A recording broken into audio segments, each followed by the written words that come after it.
Thank you. Hey, Don, remember? Yes, I do. Hi there. I see your sister. I see your sister on TikTok. Oh my God. They No, they just live together. They haven't been dating a year. Yeah.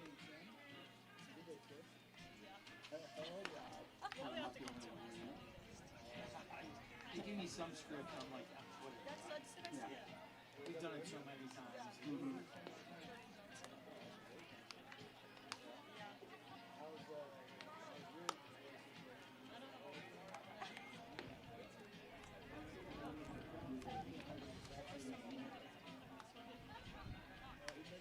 You're saying like you're gonna go first. I feel bad. What are you worried about? Are you honestly excited? Good. Bro, my dad. How's it going? I told my dad because he was gonna go to the Like he game was to say civilized hi. at a haircut And and all he was like, sunburned. "Do We're you gonna go down the Bravo with somebody or what? where do we Got a go?" haircut?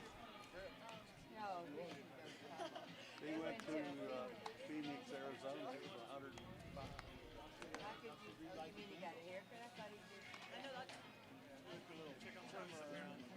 How's the booth doing up here? Much more than hard to cut. He looked a little red too. I was actually supposed to go to Well, yeah, because they went over 100 here.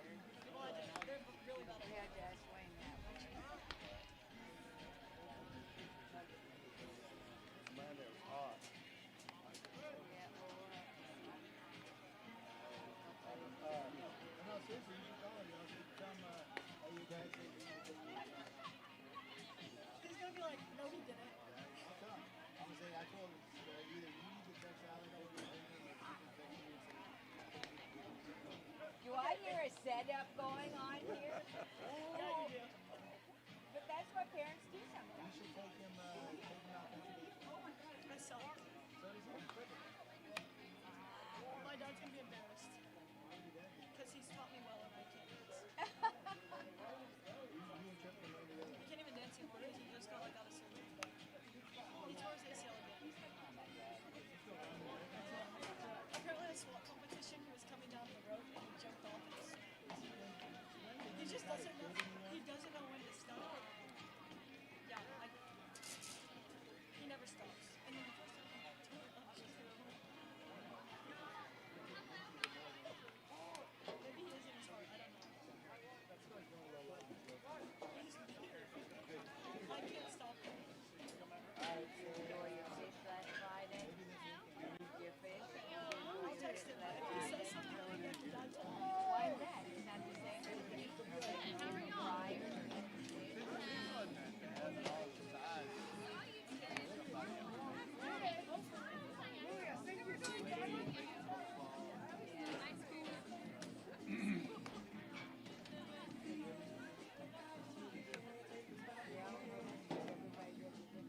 So Wayne, while I'm thinking about it,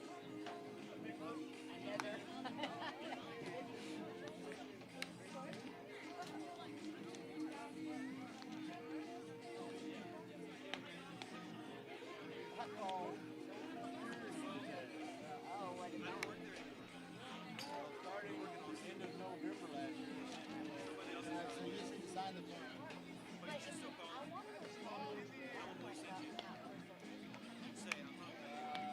No, because you're retired. So you have what's called med pay. So personal injury protection. So Listen, Daryl, listen. So there's two types of coverage on the policy. One's called personal injury protection, and one's called MedPay. And both of them are designed to pay out-of-pocket medical expenses, like an ambulance fee or whatever deductibles you might have on your health insurance. And it's for if you're injured in a car wreck. Okay, so personal injury protection, you probably have $2,500, which is the limit.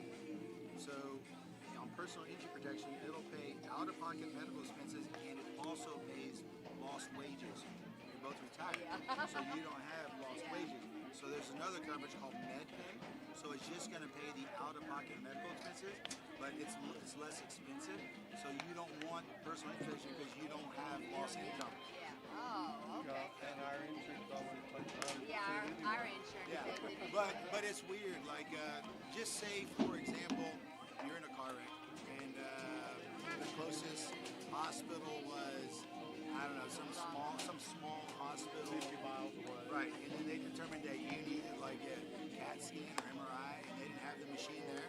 They would send you to another ambulance to the next hospital, and your health insurance typically only pays for one ambulance trip. So that second ambulance trip we picked up. When I broke my neck snow skiing, they didn't have a CAT scan machine at the bottom of the mountain, and they drove me to Denver in an ambulance, and that wasn't covered on my insurance. The first one was, 'cause it was like 5 minutes, but the 3-hour ride wasn't covered. So then what? You just sign the form that they sent you. They didn't send us anymore. That's the whole thing about sending. Or maybe there's It's a DocuSign. Yeah, it could be. It should be a link. Do you have the app? Do you have the State Farm app? It might be on the app under forms. So, and here's the reason why you have to sign it.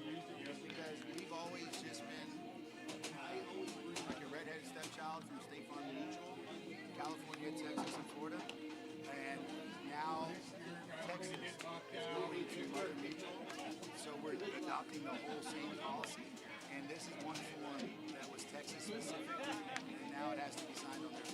Because your policies were different. That was one of the things I kept in because they keep talking about signing the form. And I said, it's a form. Yeah, I'll let you do this.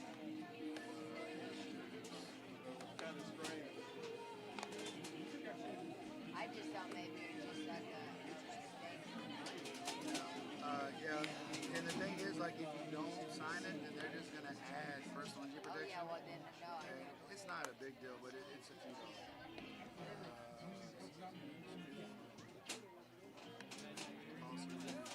Okay, buddy. Got a whole thing going on. Yeah, I'm sorry. That's fine. I'll send myself an email to make sure you get the form, but it's a But you DocuSign. couldn't find it on It's not on there yet because your policy renews May 9th. So I think it usually comes out 45 days before, which is about right now. It's probably coming in a separate email. But I will take some time tonight or These whenever guys to are look to throwing. see if I got an email. Throwing. And I did get, so, you know, our policies pay dividends, and, you know, for profitable. And last year we were profitable, and so we're doing dividend payments. The average dividend is $105 per car. So you guys should be getting a check for like $105 Oh, we can go out to in the eat summer. finally. And April 15th, we have lower rates for new business, and then the renewals June 4th. So on your next renewal cycle, you'll get the lower rates for the year. So that's good. It's always something. Helps. Every little bit. This is Dr. But I'm gonna send myself a reminder, and I will make sure that it's usually electronic form. But that's so you're rejecting PIs here because you have Medicaid. Okay, I got it now, but it looked like, well, I don't want to reject it. But yeah, I get it now when you explain. This whole policy transition, Yeah, take that off. billing, because auto, like an auto renewal, it went to the new billing platform, and the homeowners, a lot of people told me the homeowners and the builders should take this off, but a lot of people also just pay the homeowners. So then I've got, this one got new, a lot of people have two separate billing accounts now. And then even when the home renews, it goes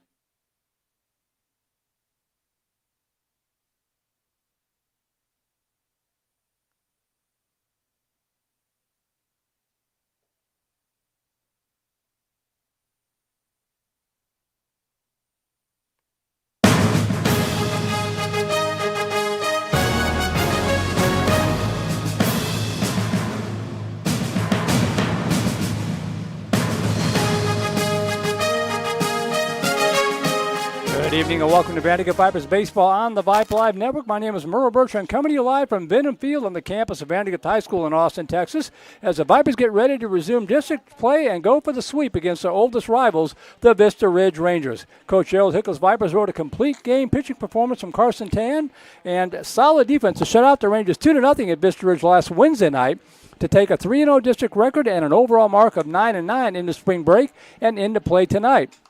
Coach Matt Garver's Vista Ridge Rangers come in at 3-2 in district play and 11-8-1 overall after that loss, and will likely be throwing their ace, junior 25-6A pitcher of the year, Drew Wells, at the Vipers tonight as they try to earn a split of the series. That sets the table here. We'll take a break, make sure that we're all settled in. When we come back, we'll hear from Vipers head coach Gerald Hickle and get his thoughts on game one of the series and what he expects to see in tonight's rematch. You're watching Vandegrift Vipers Baseball on the Vype Live Network. A big thank you to our sponsor, Jones Spross, Austin's speed M&A and startup law firm. Jones Spross Law would like to take a moment to remind everyone that many in our community are facing tough times with food shortages. Please support the Central Texas Food Bank. Thank you for caring, Central Texas. Jones Spross, Austin's speed M&A and startup law firm. Thank you to our sponsor, Wayne Weigelt State Farm Insurance Agency, providing insurance and financial services. Like a good neighbor, State Farm is there. Please visit www.agentwayne.com for all your insurance and financial service needs.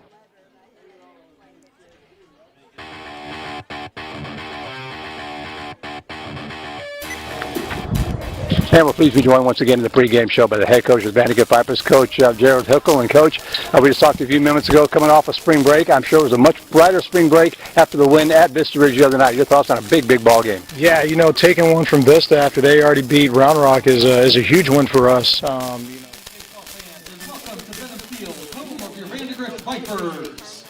Tonight's baseball matchup features your Vandegrift Vipers hosting the Vista Ridge Rangers in this exciting district baseball game.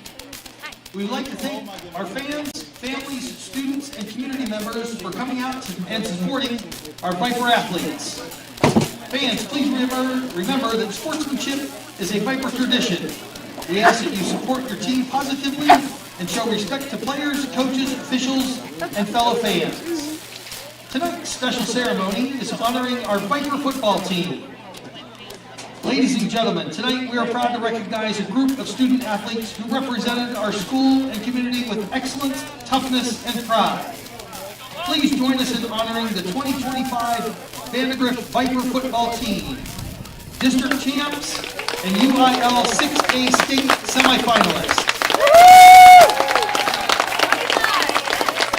This remarkable team demonstrated dedication, resilience, and teamwork throughout an unforgettable season that brought our community together. At this time, we'd like to recognize the coaching staff, led by head coach Drew Sanders.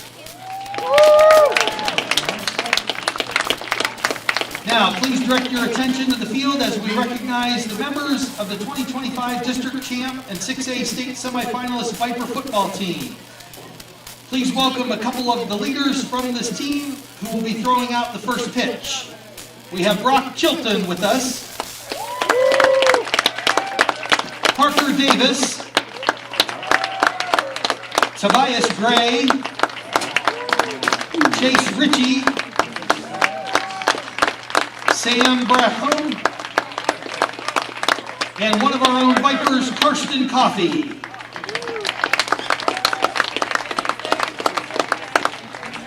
On behalf of the Vandegrift High School,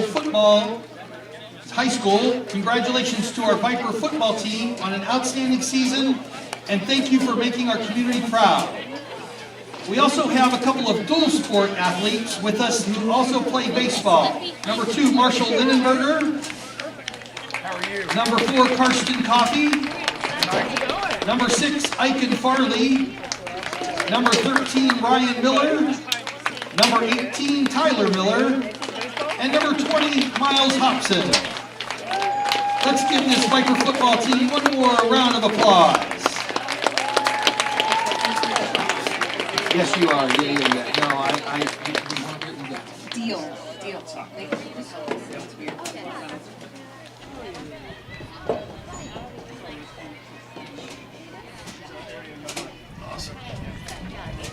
And we're pleased to be joined once again in the pregame show by the head coach of the Vandegrift Vipers, Coach Gerald Hickle. And Coach, we just talked a few minutes ago, coming off a spring break. I'm sure it was a much brighter spring break after the win at Vista Ridge the other night. Your thoughts on a big ball game? Yeah, taking one from Vista after they already beat Round Rock is a huge win for us. Being able to beat those guys anyway, as kind of a rival. All our kids play with each other in the summer, and I know Matt very well, and he gets his guys, playing good baseball at this point in the season. So to take one from them was really huge for our team. Especially on the road. You got to figure they're going to be throwing their number one pitcher tonight. So does it take some of the pressure off, knowing that you've got that road win in the bag a little bit? Yeah, I think the pressure just comes from internal. We always want to play our best baseball. We want to trust the process, all the things that we talk about with our team. And so I don't know if it's really pressure. It's more about just a sense of urgency that we have to continue to play good baseball and give our chance to win. I know you've got to take it one game at a time and that kind of thing. But when you look around the district, everybody is beating up on everybody. It doesn't seem like anybody's breaking out of the pack. You guys are the only undefeated team left. Does it kind of feel good to know that you're kind of controlling things right now, even though it's early? Yeah, it's a bit early to start thinking like that, and then you nailed it on the head when you said you got to take it one game at a time. But for us, I think more importantly, it's one pitch at a time. You start winning like we are right now and having some success. It's easy just to look towards the end and thinking about playing for a district championship, but that's too far ahead of us for us to even think about that. So sticking with the process, going pitch by pitch, and using our personnel accordingly. And we got guys that are like I said, we got guys trending up, guys trending down, guys fighting, guys working, but right now we're really playing well as a team. And on that note, a change tonight in terms of the starting pitching and that kind of thing. Talk about that a little bit. Yeah, looking at it, Carson Tan did a great job versus Vista last week. He won a complete game, 12 strikeouts. And looking at the rest of the district, moving him to a Friday start seems like the best opportunity for him to go against the best of the rest of the teams that we're going to play. And then, we have a couple of pitchers that have been kind of really trending up in their bullpens and their outings versus some really quality hitters. And, they're going to eventually have to start. So this is a good opportunity to get, we're going to start Vitek tonight and give Vitek a chance to start against a really good team, and hopefully he goes out there and does his thing, because if he does and what he's been doing, it's going to be really good for us. Well, this team, knock on wood, has been really good on defense. It's been kind of the MO here since you've been here. How much does having that starting pitcher throwing strikes and getting outs and that kind of thing, how much does that help out the defense, keep them lively and keep them sharp? Yeah, if you've noticed our team over the last couple of years, our fielding percentage has trended up, had some struggles this year, but when our guys are in the zone, our defense makes plays. And so now that they understand that, now they can trust their stuff in the zone. Instead of missing bats, they're missing barrels. And you can see them get that confidence on the mound to throw a curveball or fastball located and their changeup and hitters counts, things like that can really keep the hitters off balance, but just put it in play and keep your pitch count down. And I think our guys are buying into that, and you can see them in everything that they do, executing. Well, last question for you. Really the first time this year that we've got the Tuesday night, Friday night, Saturday thing. We don't have any weather, knock on wood, as well. So what is your thought coming into game number 2 here tonight against Vista Ridge, and then looking forward to this weekend? Yeah, we gotta take advantage of the opportunities they give us. We have a really good plan against these guys. I think if we execute the plan and are able to take some bags from them and use the bunt when needed, but really attack the fastball over the middle of the plate that Drew's willing to give, because he throws hard, and it's very difficult to hit. So if we're able to stay on time with that and put balls in play, we got a chance. Well, the last 3 games against these guys, at least the last 3 games against these guys, have been very good classic ball games. Looking for another one tonight, Coach. Yeah, I am too. Vandegrift Vipers head coach Gerald Hickle, I guess you're on the pregame show. We'll take a break and be right back. You're watching Vandegrift Vipers baseball on the Vype Live Network. Batting second and playing right field, number 2, Marshall Lindenberger. Batting third and playing third, number 9, Braylon Jones. Batting fourth, our designated hitter, number 35, Jack Knapp. Batting fifth and catching, number 7, Dax Van Stavern. Batting sixth and playing center field, number 4, Karsten Coffey. Batting seventh and playing first base, number 15, Chase Elmer. Batting eighth and playing second base, number 1, Ethan Ha.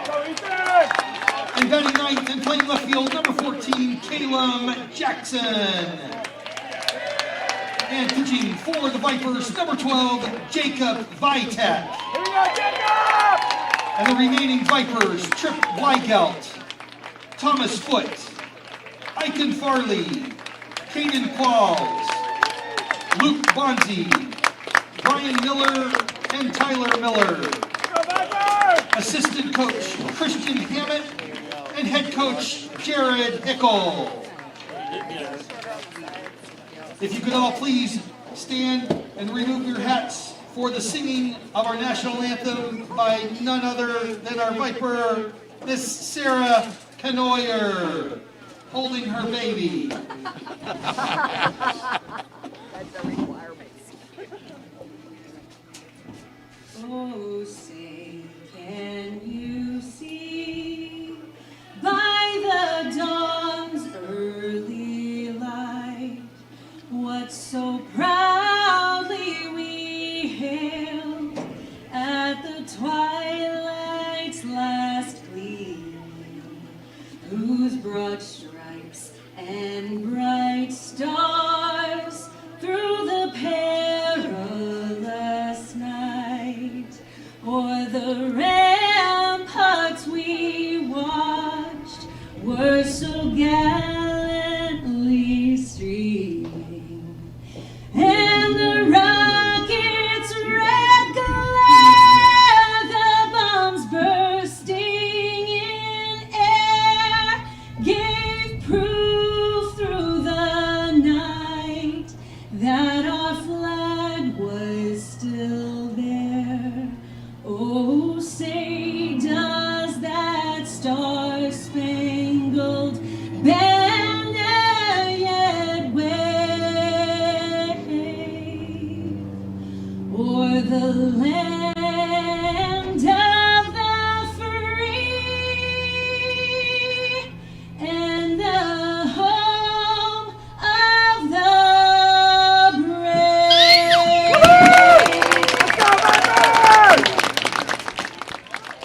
All right, beautiful live performance of the national anthem. And we are ready for baseball tonight from Benham Field. Merle Bertrand here with you, along with our QA, my better half, Christina Weber-Bertrand, keeping an eye and an ear on the broadcast. We'll give you the Vista Ridge batting order again. We'd like to do both, but we got thrown off with the honoring of the football team tonight, and didn't get a chance to carry their lineup live. So it is Blake Grimmer, the center fielder, to lead it off. Nolan Revere, the shortstop, batting second. Drew Wells, the starting pitcher, batting third. Jake Waddle, the catcher, batting cleanup. Andrew Clement at right field, batting fifth. Dom Acevedo, the DH, four. The third baseman, Luke Burke, batting sixth. Sebastian Caban at first base, batting seventh. Right heel Shake at second base, batting eighth. And Will Johnson in left field, batting ninth. So Grimmer, Revere, Wells, Waddle, Clement, Acevedo, Caban, Shake, and Johnson, the batting order for Coach Matt Garber's Vista Ridge Rangers.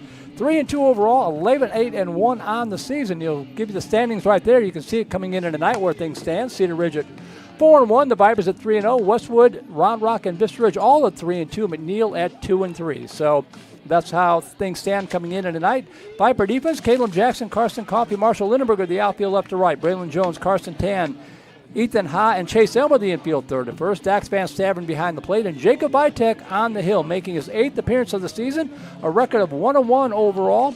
17 innings pitched, giving up 18 hits, 8 runs, 5 of those earned, 14 strikeouts, 9 walks, and an ERA of 2.06. Came on in relief a week ago last Saturday against powerful Lake Travis and shut them down. So getting the start tonight, and we'll see how things go. Happy to have you with us tonight on the Vype Live Network. Busy night. Tons of high school baseball. We've got soccer action over on NFHS that Vype is producing, including the Vandegrift boys there in action. Hopefully we'll get some scoring updates for that one.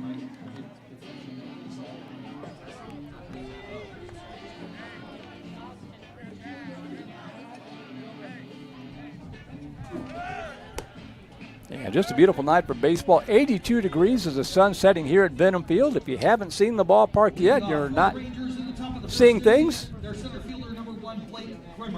The brand new turf field here at Benham Field, as Blake Grimmer will step in to lead it off. 1 for 3 with a double in game number 1 last week.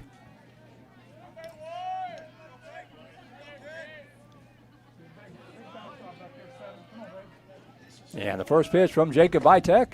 Swing and a miss, strike one, and we're underway from Benham Field.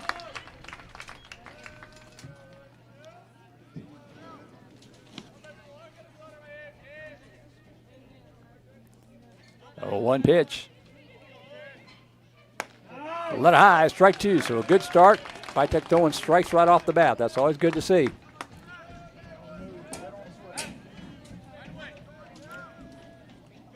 Get you caught up to speed on some of the early games that are underway tonight on Vype. 0-2 pitch coming up. Just missed outside, ball one. Top of the third inning out at Westlake. Austin High and Westlake no score. Leander leading Cedar Park 3-0. Top of the second inning over at Matt Ariano Park. 1 ball, 2 strikes to Grimmer. Off speed just missed outside, not by much, 2-2.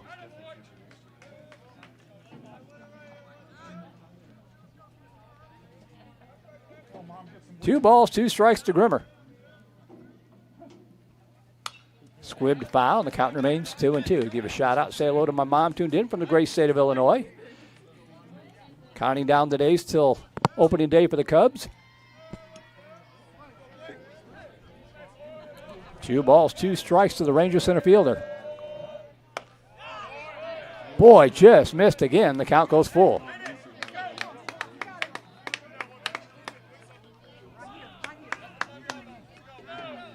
So no balls and 2 strikes to Grimmer. Lifted in the air to the right side, drifting into foul territory. Defense giving chase. Can they get to it? It drops out of play, and the count remains 3-2.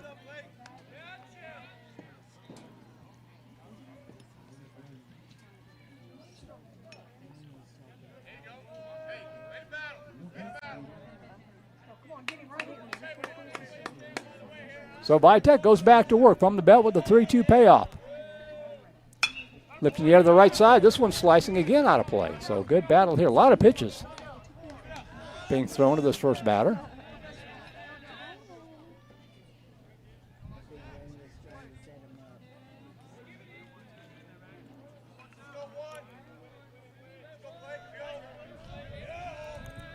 The 3-2 pitch. Popped up right side, out of play again. This will be at least pitch number 10 coming up, I believe.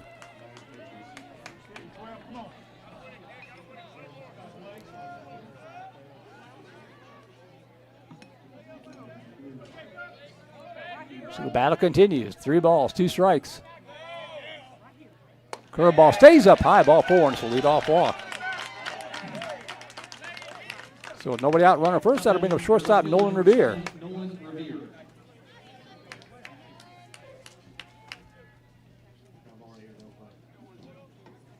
Revere 0 for 2 with a walk on Wednesday.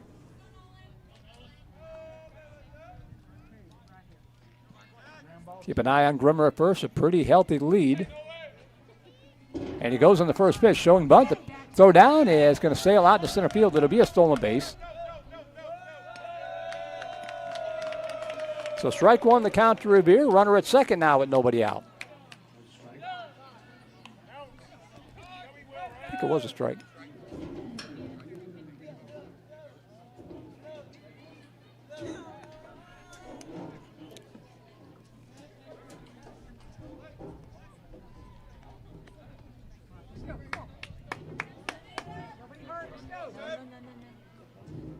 See if the umpire will help us out and give us a count here. It doesn't look like it's going to. I think it's 0-1.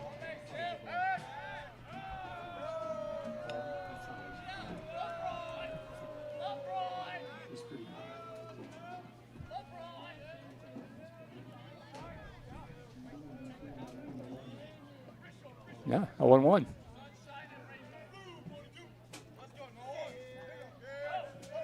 No balls and a strike. Showing bunt again, and bunt's right in front of the plate. Vitek's got it. Will go to first in time to get him. So 1-4 sacrifice.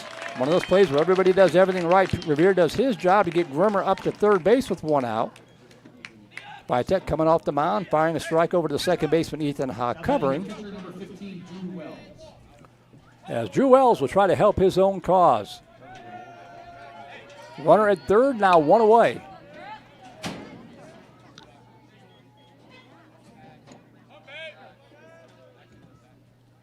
And the pitch down low, ball 1. And the sign of respect for what this gentleman can accomplish on the mound. We're in the first inning. And a scoreless game in the Viper infield playing in to try to cut down the runner at home. They know how tough it's going to be to score on Drew Wells. Swing and a miss. Waves at that one. 1 ball, 1 strike.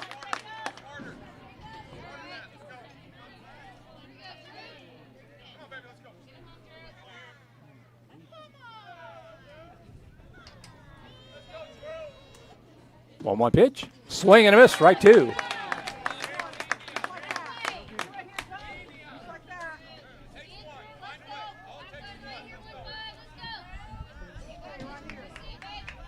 One 2 pitch, runner at third.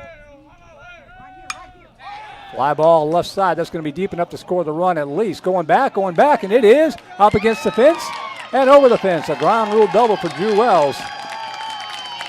That'll score Grimmer to make it 1-0 Rangers.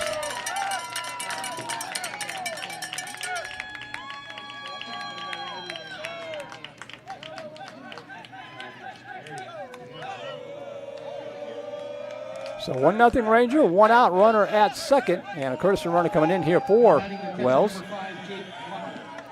Jake Waddle, the catcher, will step in.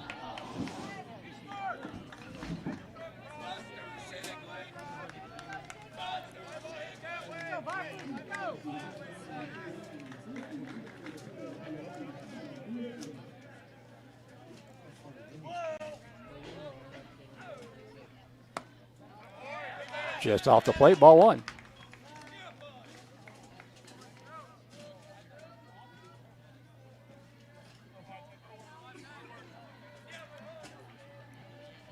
Holloway, the runner at second base.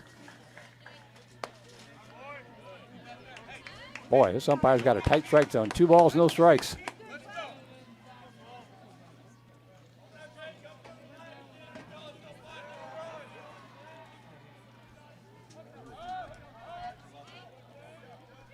Duo pitch. That's a strike, 2-1.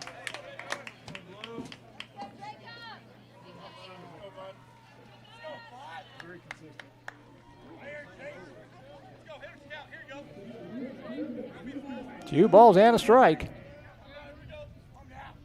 The pitch from Vype coming up. Stays up high, ball 3.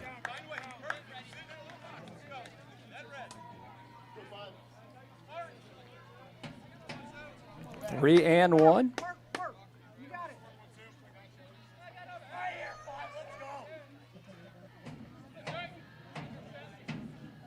Missed outside, ball 4. It's the second walk of the inning.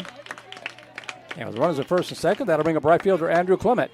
Now batting the right fielder, number 11, Andrew Clement. One ground ball by Jack.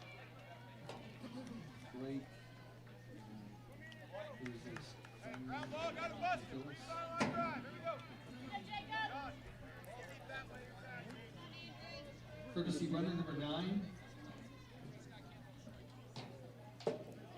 Blake. So courtesy runner for the catcher Waddle as well.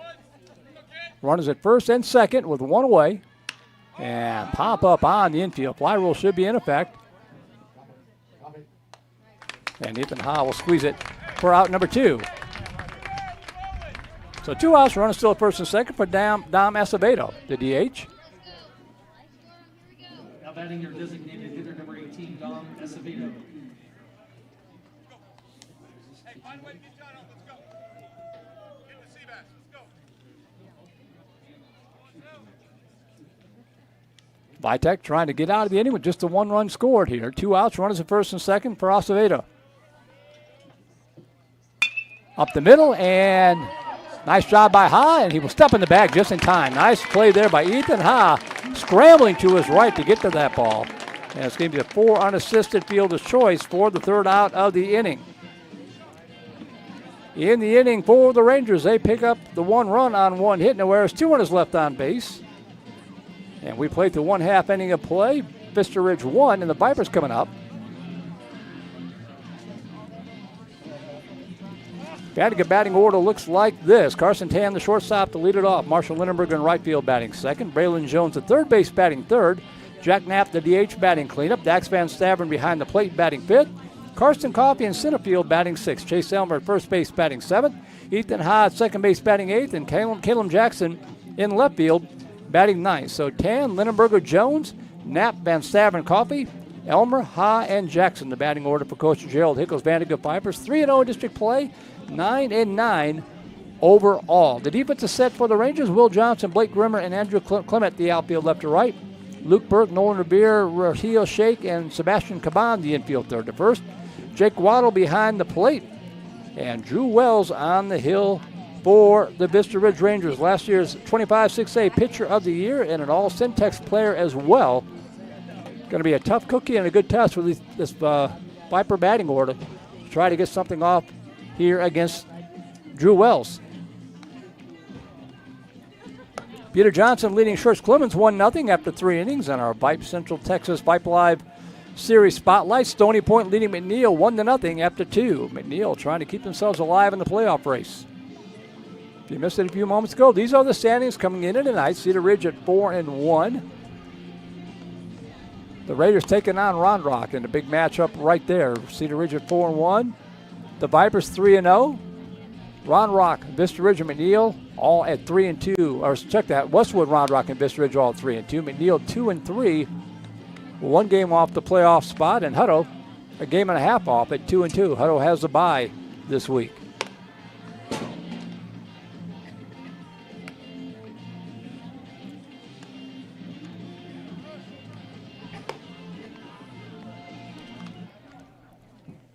Leading off for the Vipers in the bottom of the first, your shortstop, number 10, Carson Tan.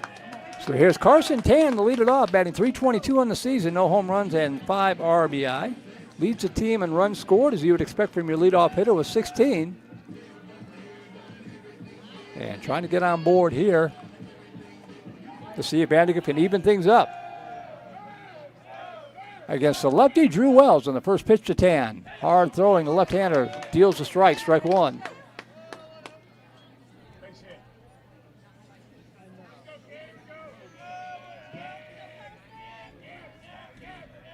And now time is called. Sun has set. Twilight here at Benham Field.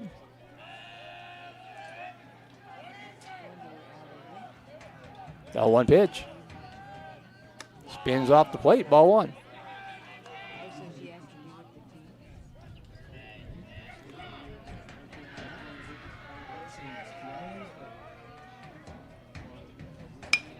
That ball hitting the other the right side into foul territory. It's going to get out of play, and the count goes to 1-2.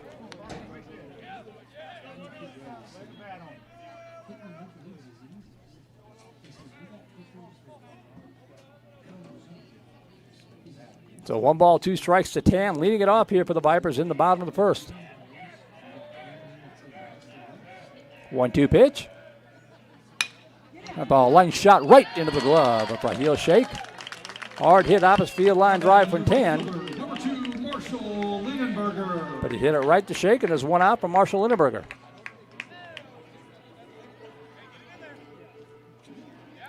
Lindenberger now statistically the Vipers' best hitter of the season. .521 thus far, no home runs with 8 RBI. For the two-sport athlete, member of the football team, it was honored in the pregame show as well. And the first pitch in there for strike 1.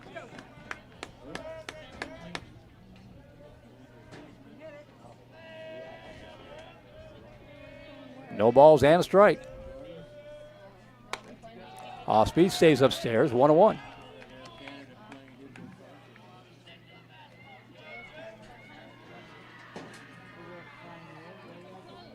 One pitch. Ooh, nasty pitch inside corner for strike 2. Trying to get boys and girls soccer in action tonight in the area round of the playoffs. I got to see the boys last Friday as they shut out Bowie 1-0. 1 ball, 2 strikes. Swing and a miss, strike 3. You can see the speed from Wells. Lindenberger out on strikes. Number 9, Braylon Jones. I got to bring up Braylon Jones with 2 outs and the bases empty. Jones a .491 hitter, 1 home run, 18 RBI, leads the team in doubles with 6 and triples with 2.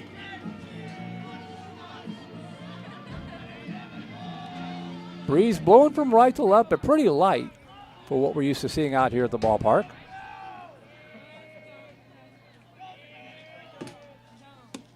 Takes the first pitch down low, ball 1.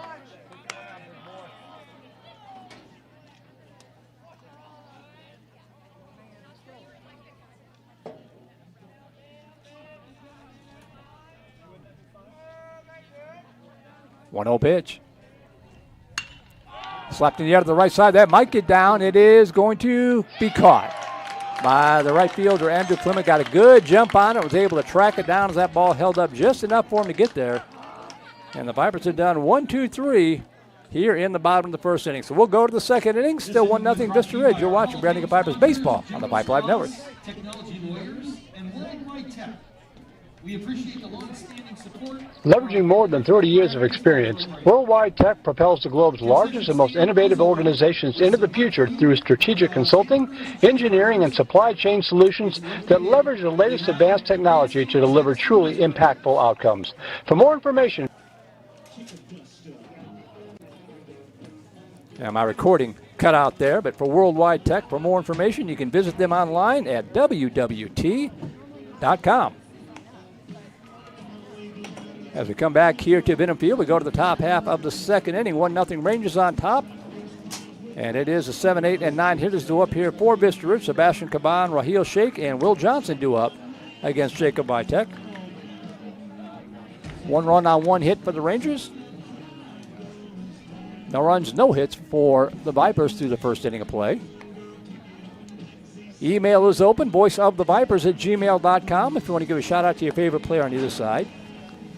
Tonight, by the way, marking our 857th Vipers cast overall on both KMAX Sports and Vype dating back to 2009 and the 285th Vipers baseball broadcast. Thanks to Vandegrift Baseball Booster Club President George Farley and all of our sponsors as we call them up, including our Hall of Fame sponsors, Wayne Weigel with State Farm, Jones Frost Technology Lawyers, Worldwide Technology, Trinity Masonry Company, and D-Bat of Cedar Park, along with our Grand Slam sponsors, Charlie Garcia at Erskine and Blackburn Trial Attorneys, and Pure Bar of Cedar Park, and our home run sponsors, Caldwell Bank of Realty, Airco HVAC Electrical and Plumbing, and Alibi Security.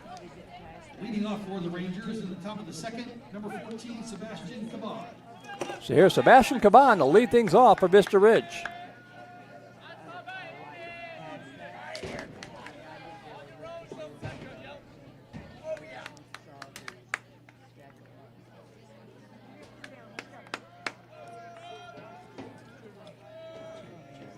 Vitek working from the stretch, even with no base runners aboard, and the first pitch to Caban is down low, ball 1, says the umpire.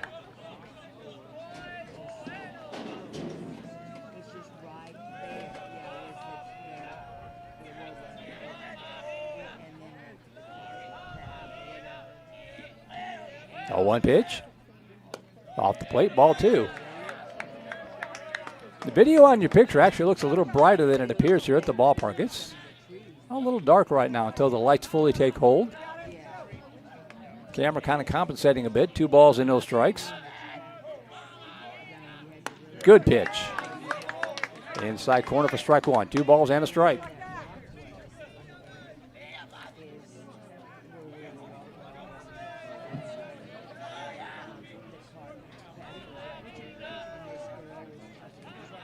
Two 1 pitch. Slap fouled in the left field line. The count goes to 2-2.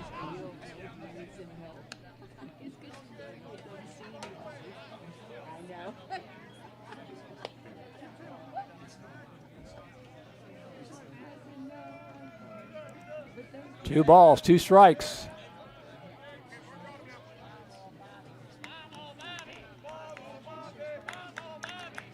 The pitch. Squibbed back, and the count evens up 2-2.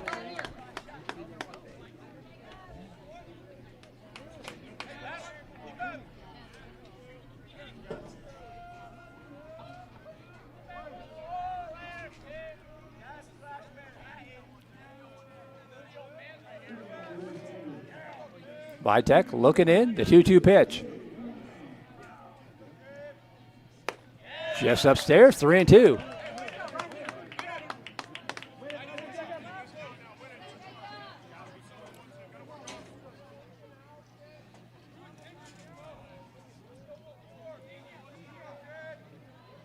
Working from the belt, the 3-2 payoff. Lifted down the left field line, slicing, giving chase is Jackson, and he's unable to get to it. Ran a long way, he's chased it all the way to the fence. But it gets out of play, and the count remains 3-2 to Sebastian Caban, right, first baseman for Vista Ridge.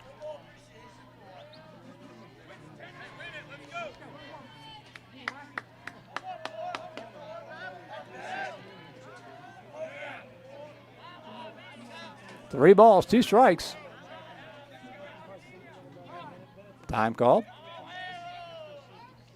Rangers, after nearly a week off, jump right back into the bye. Their next ball game is going to be against McNeil 1 week from tonight. Vipers have a home game Friday night against McNeil here at the ballpark, followed by a matinee Saturday afternoon at Mavericks Field.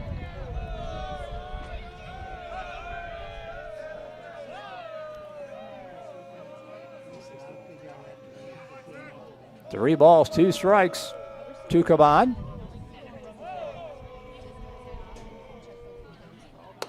Upstairs, ball 4, and it's the second straight leadoff walk. Third overall given up by Vype. He's not missing by much. Number 3, Raheel Sheikh. But it is a runner at first and nobody out for the second baseman, Raheel Sheikh.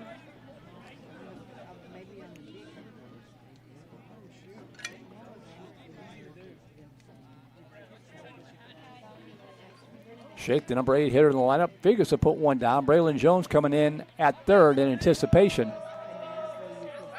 Tossed over to first. Kind of a half-hearted throw there from Vitek.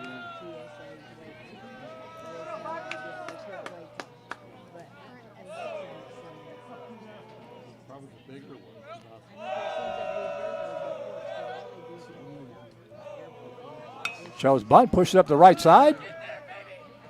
And it's going to be a 3 unassisted as Chase Elmer able to come in and field that, but he got the job done as Caban moves up to second base. One out runner second for Will Johnson, the left fielder. Batting number 21, Will Johnson.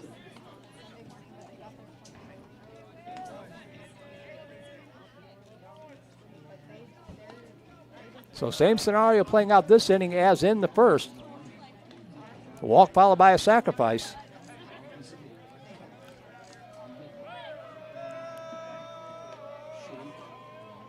Vychek trying to go to work here on the number 9 hitter, Will Johnson. Elmer in on the fringe at first.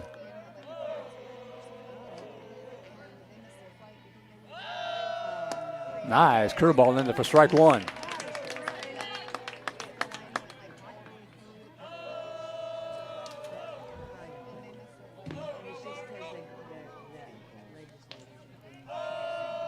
Oh, 1 pitch coming up.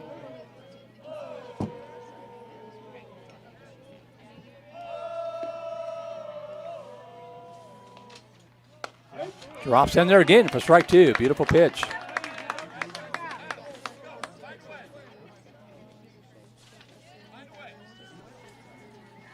Caden Qualls loosening up in the Viper bullpen. Thank you, Chris Miller.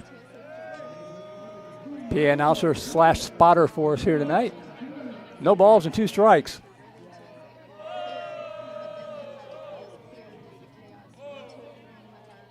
Oh, 2 pitch. Ooh, that ball hit hard to right center field. Is it going to hang up? Lindenberger got a jump. Makes a diving catch out in right field. And the runner had to hold up as Lindenberger gets to it quickly.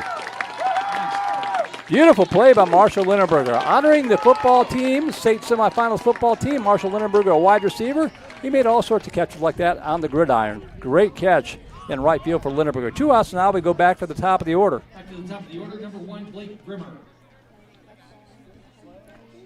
Grimmer started things off with a walk in the first and scored the only run of the ballgame thus far.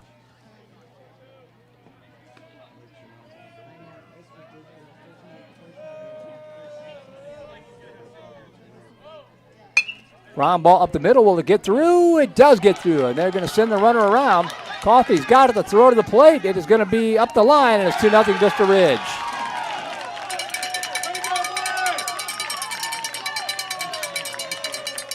So Grimmer delivers an RBI single to score Caban and to make it 2-0 Vista Ridge. Once again, the leadoff walk hurting the Vipers. Now batting number 7, Nolan Revere. 2 outs, runner at first for Nolan Revere.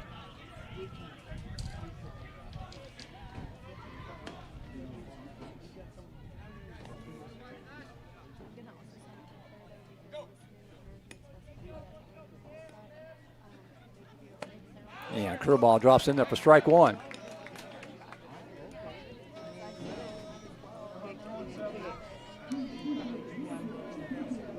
Revere with the 1-4 sacrifice in the first. Toss over to first.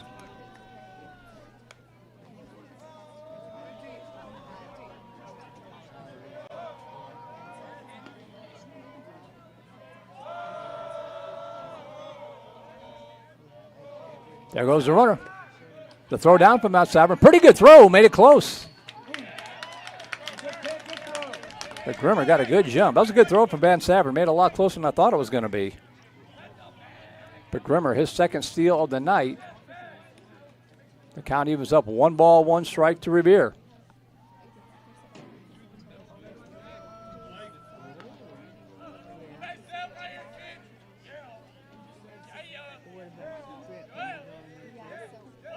One pitch. Check swing. Bounces away, but Van Savern keeps it in front of him, and the count goes to 2-1.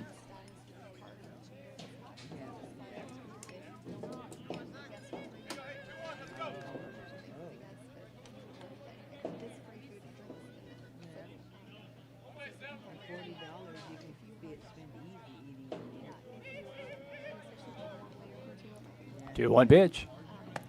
Good pitch outside corner for strike 2.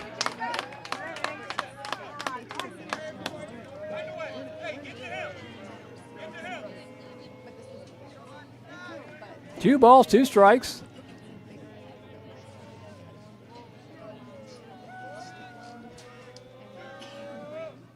Swing and a miss, strike 3, drop third strike. Van Savern will pick it up and throw down to first to complete it. And strikeout number 1 for Jacob Vitek retires aside. But once again, the leadoff walk hurts the Vipers. 1 run on 1 hit, no errors, home on the left on base. We'll go to the bottom half of the second inning. New score, Vista Ridge 2 and Vandegrift nothing, as it'll be the 4, 5, and 6 hitters due up here. Jack Knapp, Dax Van Stavern, and Carson Coffey due up.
So Nat Van Stavern and Carson Coffey due up against Drew Wells, who put down the Vipers in order in the first inning, 1, 2, 3. A jam-packed Tuesday night, baseball and softball action on the Vype Live Network, partnering up with NFHS for some of the soccer. Trying to get a score for the Vandegrift boys game. We're broadcasting that one tonight. It has not started yet. Vandegrift Rules in action against San Antonio Clark. Both teams in the area round of the playoffs.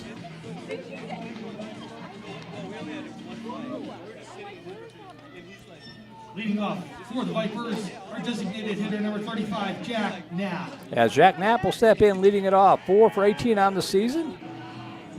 After working his way back into the lineup from injury, no home runs with 3 RBI. Been a welcome addition to the Viper batting order, stepping in here to lead it off to try to cut into a 2-0 deficit in the bottom of the second inning. First pitch from Wells. Knee high, strike 1.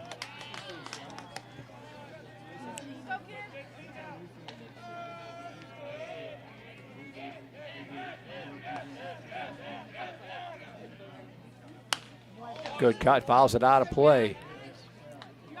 And the count quickly 0-2.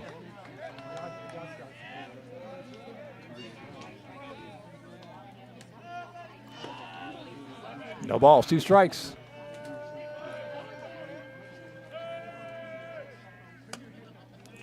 Up high, ball 1.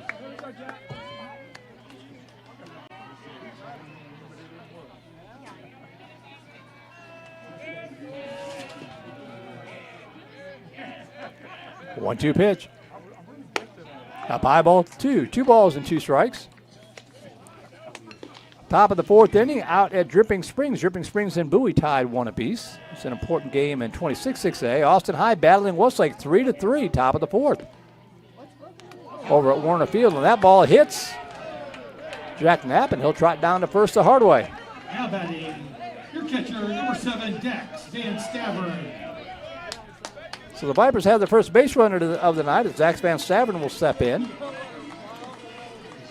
182 hitter, no home runs, and 5 RBI in the season.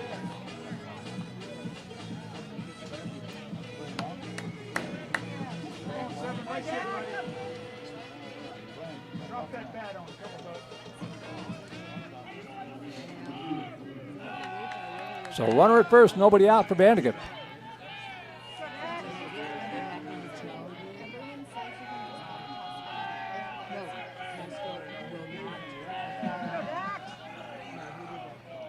First pitch from Drew Wells.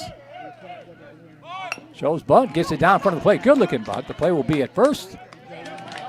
Drew Wells makes the only play he could make. The 1-3 sacrifice, and Van Stavern does his job. Your center fielder, number 4, Karsten Coffey. Puts a runner at second base with 1 out for Karsten Coffey.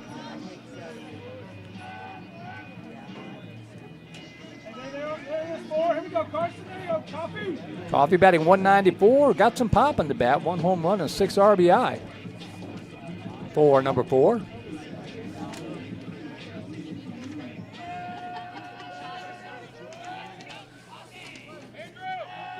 Be happy with the single here to cut this deficit in half. 1 out, runner at second base. Wells working from the stretch, a lefty with the first pitch to Coffey.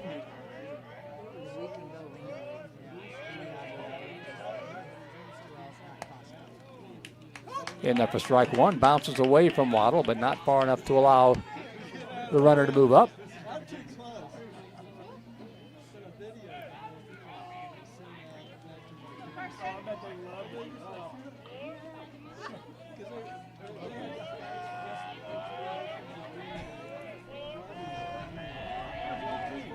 Oh, 1 pitch coming up. Good cut, fouls it back. No balls, 2 strikes.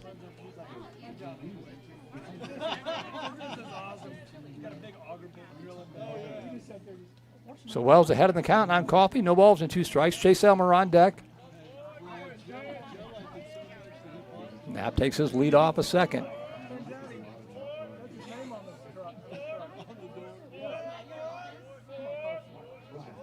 And time is called.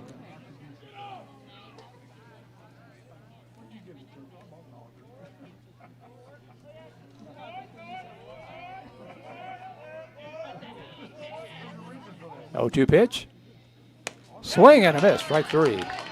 As Coffey is out on strikes for strikeout number 2 for Wells. Number 15, Chase Elmer. 2 outs now for Chase Elmer trying to pick up the Vipers here. Elmer batting 167, no home runs and 2 RBI. Be a great opportunity here for number 3.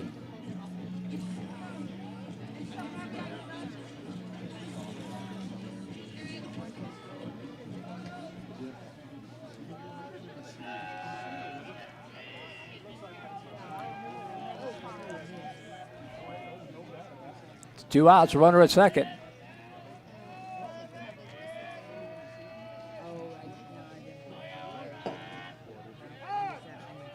Time is called. Knapp dancing off a second.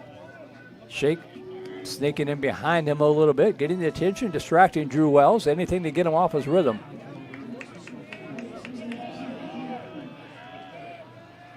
The pitch. Down low, ball 1.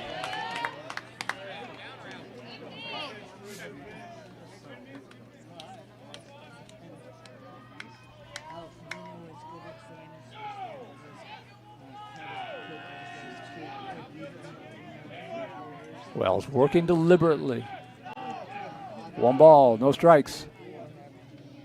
Curveball. Biz in there for strike 1. 1 ball, 1 strike.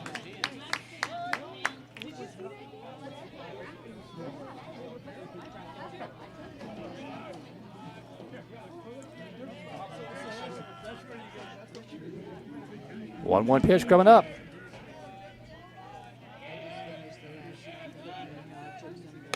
Off the plate, ball 2.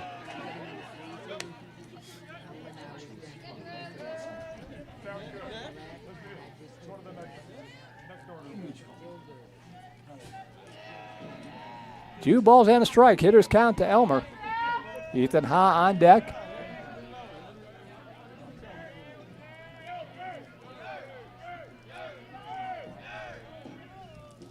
Swing and a miss. Nasty pitch. Knee high, tailing away. 2 balls and no strike. 2 balls and 2 strikes to Chase Elmer.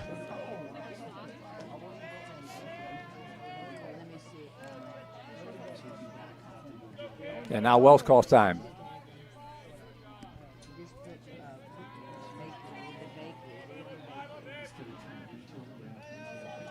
Game got underway about 7:30. By this time in last Wednesday night's game, we were already in about the 4th inning. This game is slow one. 2 balls, 2 strikes, 2 outs in the second. The Vipers down by 2.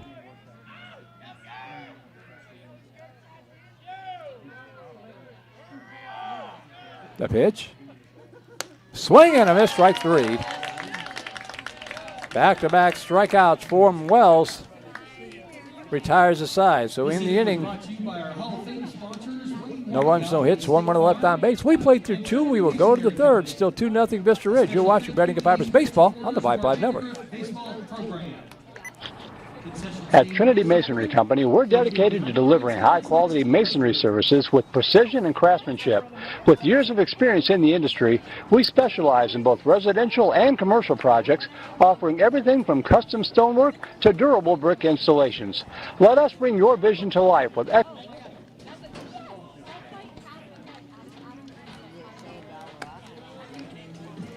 Well, something is clearly wrong with my recorder or recording program for Trinity Masonry Company. I'll have to look into that before Friday's ball game, but you can check out Trinity Masonry Company online at tmcaustin.com. And playing center field, number 11, Luke Bonzi. So a couple of defensive changes for Vandegrift. Luke Bonzi now out in center field. And Karsten Coffey is going to take over pitching duties.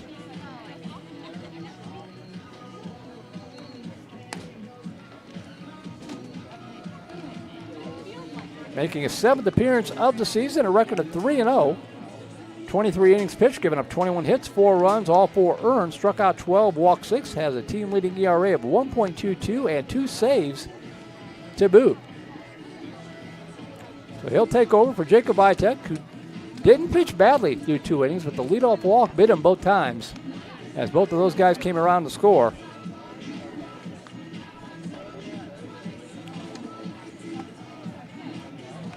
So the outfield now, Caleb Jackson, Luke Bonzi, and Marshall Lindenberger. It's still Braylon Jones, Carson Tan, Ethan Hahn, Chase Elmer, the infield 3rd to 1st. Dax Van Staveren behind the plate, and Karsten Coffey, now the pitcher for Vandegrift.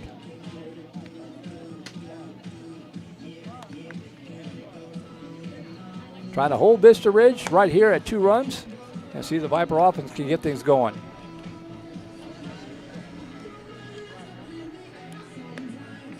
Two runs on 2 hits for the Rangers. No runs, no hits, no errors thus far through 2 for Vandegrift. 3, 4, and 5 hitters due up for Vista Ridge. Drew Wells, Drake Waddell, and Andrew Clement due up. Leading off for the Rangers in the top of the 3rd inning, number 15, Drew Wells.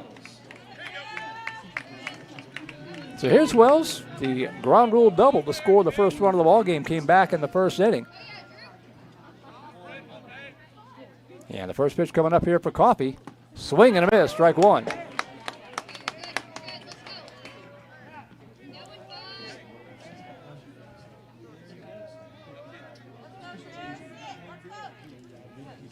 Oh, 1 pitch.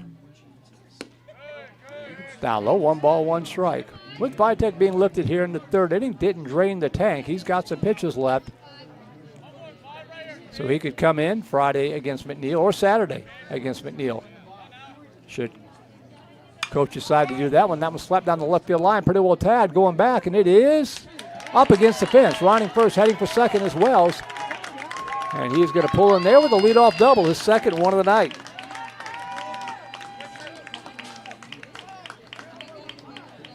Now batting number 5, Jake Waddle.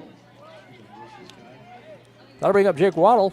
who walked in the first inning, comes up here with a runner at second base.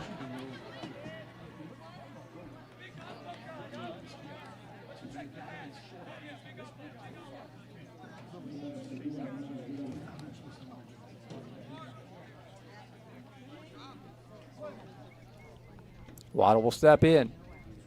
Foul away again, the runner at second base.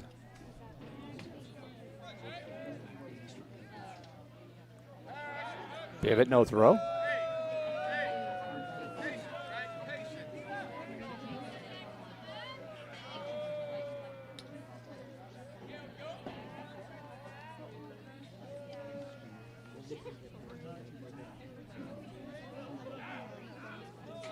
That ball hit hard to left field. Pretty well tagged. That's going back. That is caught on the warning track by Kalen Jackson. Waddle gave it a ride. Jackson tracked it down for a long, loud out number one. One away for Andrew Clement. Number 11, Andrew Clement. Clement popped out to second baseman Ha back in the first inning. 0 for 1 in the ball game.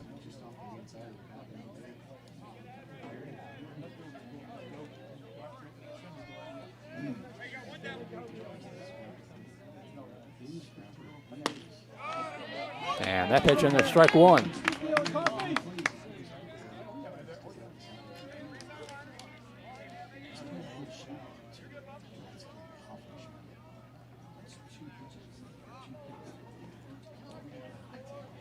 One pitch. That's called a strike. No balls, 2 strikes.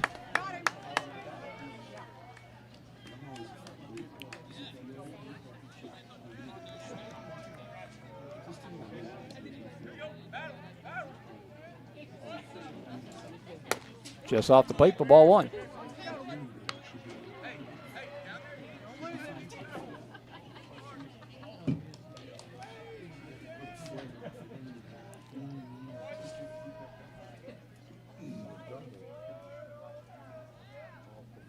One-two pitch. Fouled out of play to the right, and the count remains 1-2.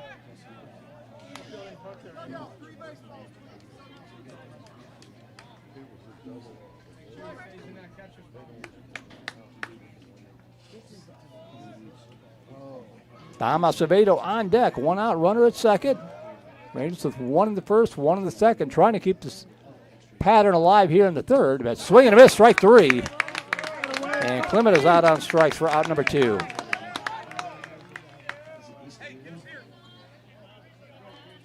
Now batting number 18, Dom Acevedo. So Dom Acevedo with 2 outs, runner at second base. Leadoff hitter Wells at second. He's still there. Acevedo grounded into an inning fielder's choice in the first.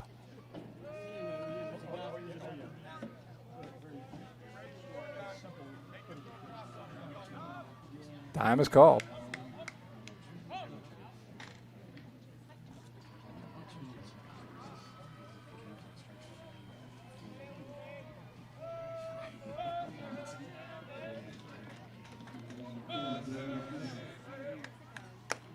Nice curveball in there for strike. Strike 1 from Coffey.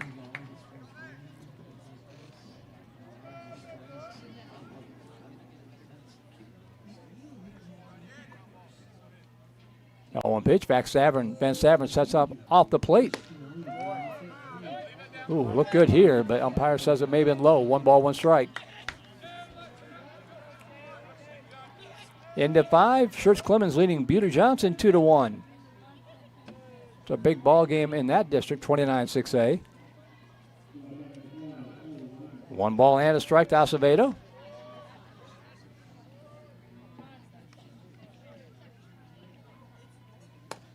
Spins up high, ball 2. After 4, Stony Point leading McNeil 3-0. Stony Point looking for their first District 1 of the season.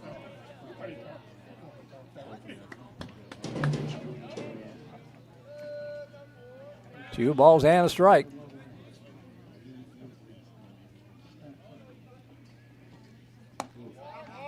Just outside, ball 3.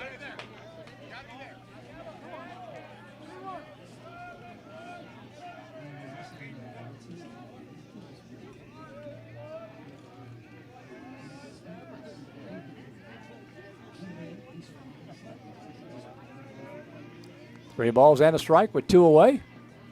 Good pitch in for strike 2. And the count goes full.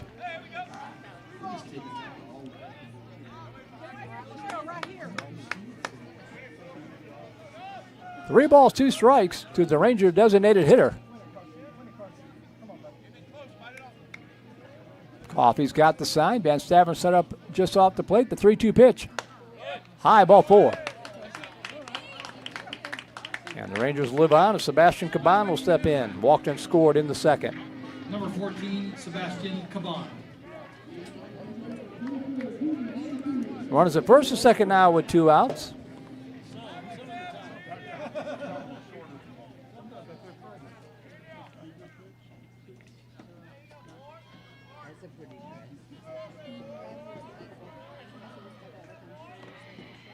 Pivot, but no throw.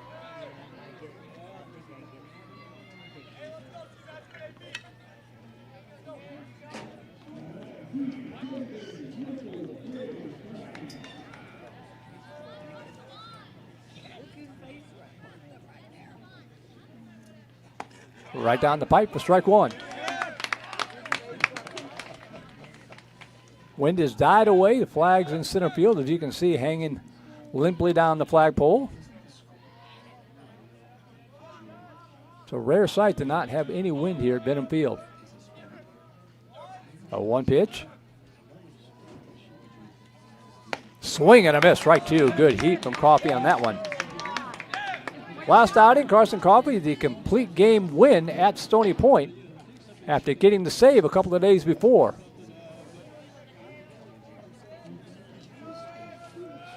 Ahead in the count here, no balls and 2 strikes to Caban, the Ranger first baseman. Just off the plate for ball 1.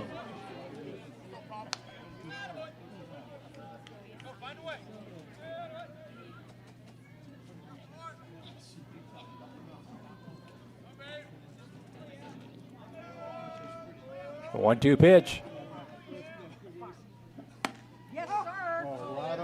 Inside corner calls for strike 3. Had to wait for the umpire. The Vipers are coming off the field, but it took the umpire a little while to ring him up. But it is a strikeout, and Coffey is out of the inning. So no runs, 1 hit, no errors. Home on the left on base. We'll go to the bottom half of the 3rd inning. Still 2-0. Let's see if we can get the bats going. Vandegrift Vipers baseball on the Vype Live Network.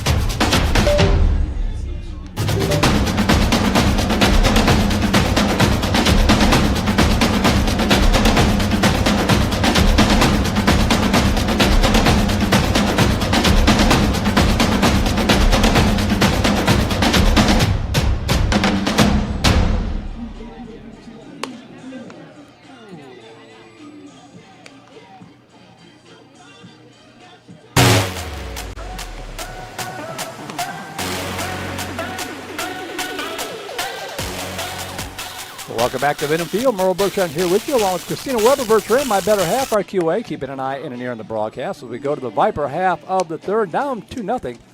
And Vandegrift will send up their 8, 9, and 1 hitters. Ethan Ha, Caleb Jackson, and back to the top of the order, and Carson Tan will go. Leading off for the Vipers in the bottom of the 3rd inning, your second baseman, number 1, Ethan Ha. So here's Ha to lead it off. Bowie are ups. They lead Dripping Springs 5-1, top of the 5th inning out in the Hill Country. Cedar Park trailing Leander 7-1 at the top of the 4th inning. Some of the other baseball scores tonight on the Vype Live Network as Ha will step in to lead off the Viper half of the 3rd. Third baseman Burke in.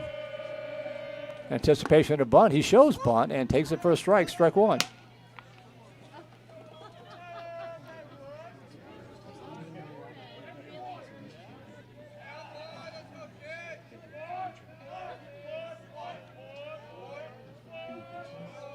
Now 1 pitch. Swing and a miss, strike 2.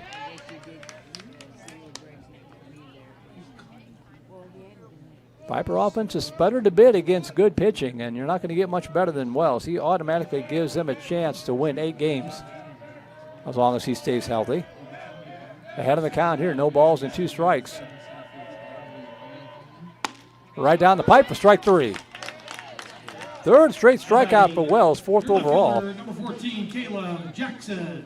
And with 1 out and the bases empty, that'll bring up Caleb Jackson, a 192 hitter. Bottom half of the Viper order has particularly struggled.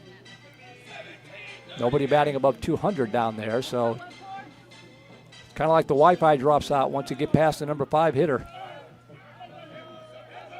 Hopefully that will improve as the season wears on. As Caleb Jackson takes the first pitch down low for ball 1.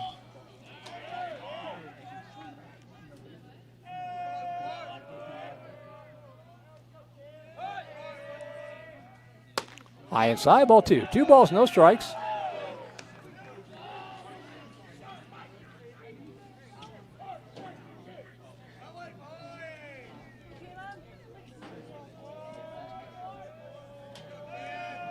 To know the count here to Jackson. Checks the swing. Did he go? Doesn't matter. Called a strike anyway. 2-1.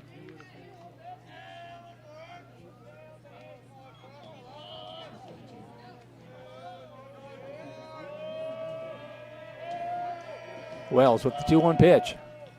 Swing and a miss. Strike 2. Fell behind 2-0, but he's quickly worked the count even up. 2-2.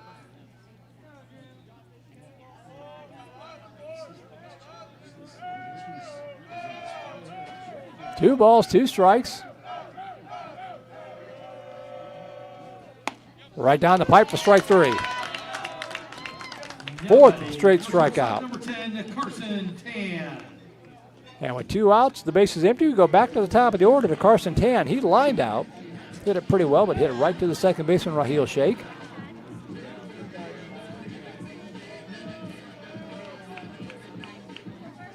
So 2 outs, base is empty for Tan.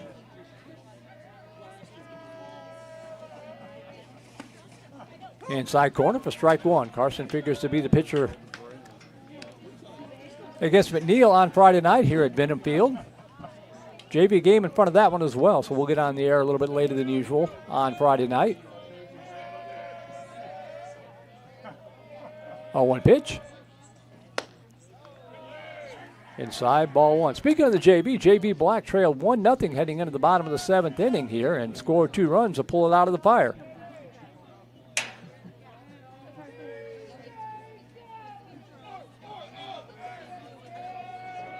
One pitch. Knee high, strike 2.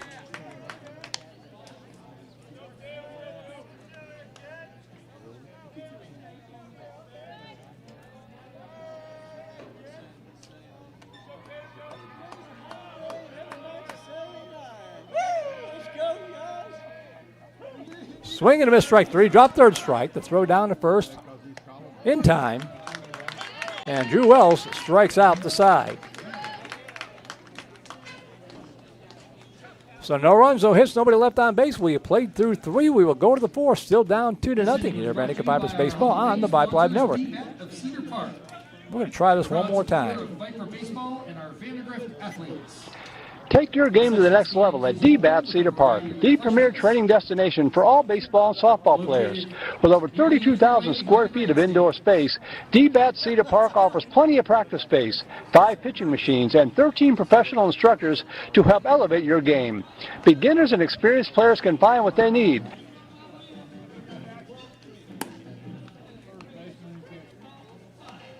Yeah, something's messed up with that software. You can find out more information on DBAT Cedar Park by going to www.dbatcedarpark.com or by calling them at 512-540-3228. My better half giving me a hard time about my digital recorded dying. I don't think that's it. I think it's the cheap free software that I downloaded, cutting out the commercial before it plays all the way through to the end. As we go to the top half of the 4th inning, still 2-0 Cedar Park on top.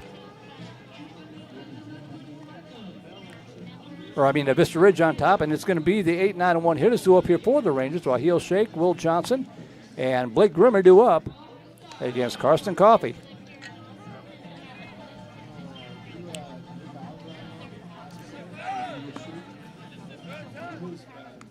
Leading off for the Rangers in the top of the fourth, number 3, Raheel Sheikh. So Raheel Sheikh will step in to lead it off.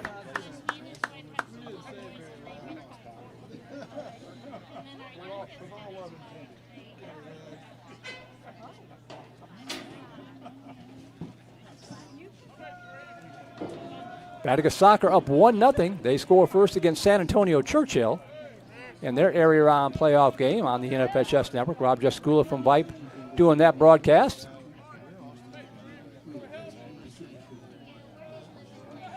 One-0 pitch. How was that not a strike? 2 balls and no strikes, says the umpire to Sheikh, the second baseman.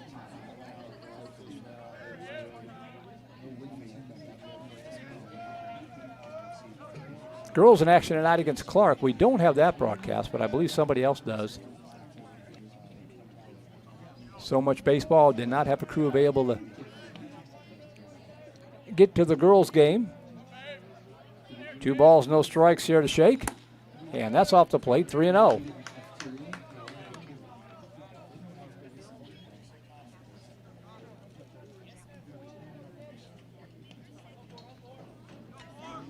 Carson Coffey behind in the count, hit 3-0, trying to battle back, and throws a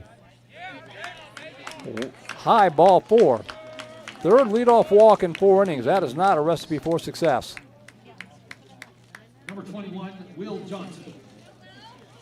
And that'll bring up Will Johnson. 0 for 1, flew out to right field. The Rangers have had the leadoff runner aboard in all 4 innings, 3 walks and a leadoff double.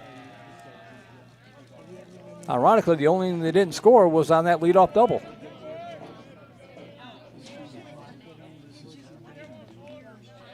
Braylon Jones in anticipation of the bunt, but Johnson showing no signs of a bunt there. Takes it down low for ball 1.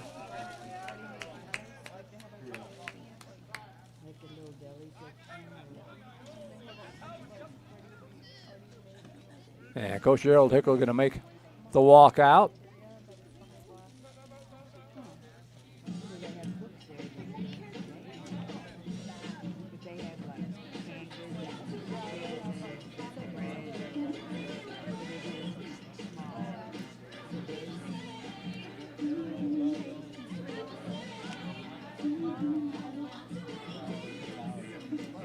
Vipers back in action on Friday night here at Benham Field against the McNeil Mavericks. And then turn around and play at 1 o'clock on Saturday afternoon for Mavericks Field. We didn't get to go over there last year. You remember the rains came in. That's a grass field over there as well. There was grass here at Benham Field at the time, so both games got moved to Vista Ridge. So it'll be good to see the Mavericks here at home and then go over to their place on Saturday afternoon.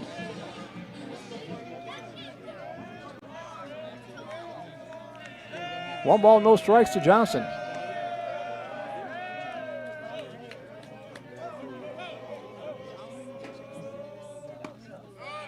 Outside corner for strike 1.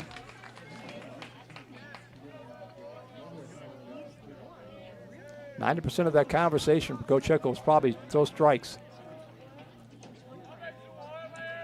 Coffey obliging, toss over to first, runner dives back.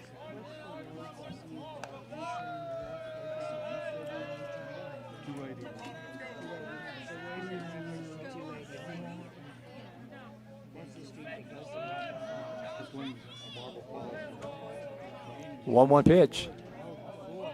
Showing bunt now and bunts it foul, 1-2.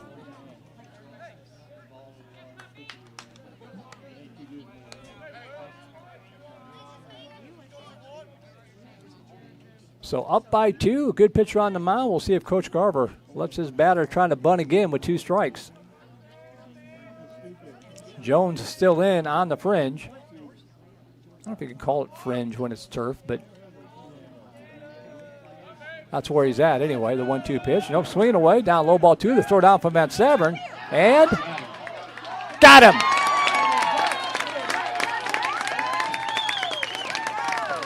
So Dax Van Stavern with a good throw to cut down Sheikh on the caught stealing. And now there's 1 out and the count 2-2.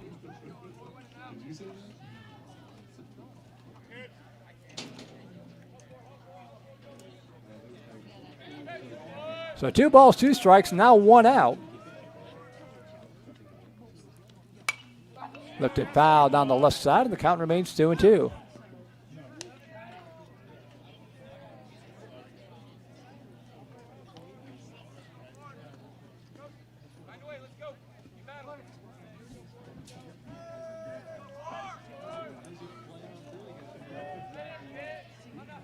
Two-two pitch. Inside, ball 3.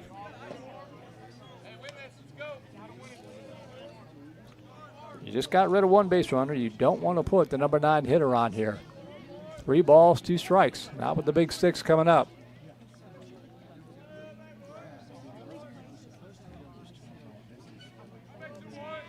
Coffee. Swing and a miss. Strike 3 got him. His 3rd strikeout of the ball game, and with 2 outs, we go back to the top of the order to the pain in the neck, Blake Grimmer. Number 1, Blake Grimmer.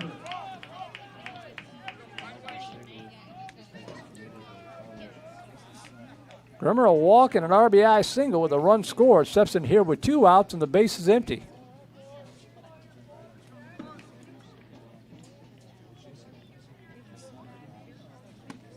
And takes the first pitch in the strike 1.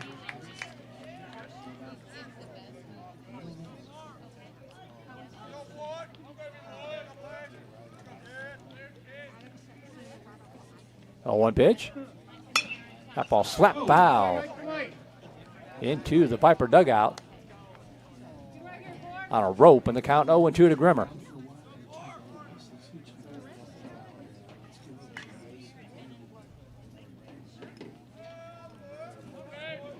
No balls, 2 strikes, 2 away, the pitch. That one's slicing foul on the right field line. Count remains 0-2. Vipers will have the heart of their order up in the 4th inning, a chance to cut into this 2-0 deficit if Coffee can get Grimmer out here and keep it a 2-run deficit. 0-2 pitch. Up the middle. Carson Tan gobbles it up. And throw to first. Pretty good speed there by Grimmer. Made it a lot closer than I think anybody thought it was going to be, but the 6-3 putout retires Grimmer. And it's an unconventional 1-2-3 inning. But nobody scores. That's the main thing. And we'll go to the bottom half of the 4th inning, still down 2-0. With Lindenberger, Jones, Knapp, hopefully Van Staven, Coffee, Elmer, and a few more due up here.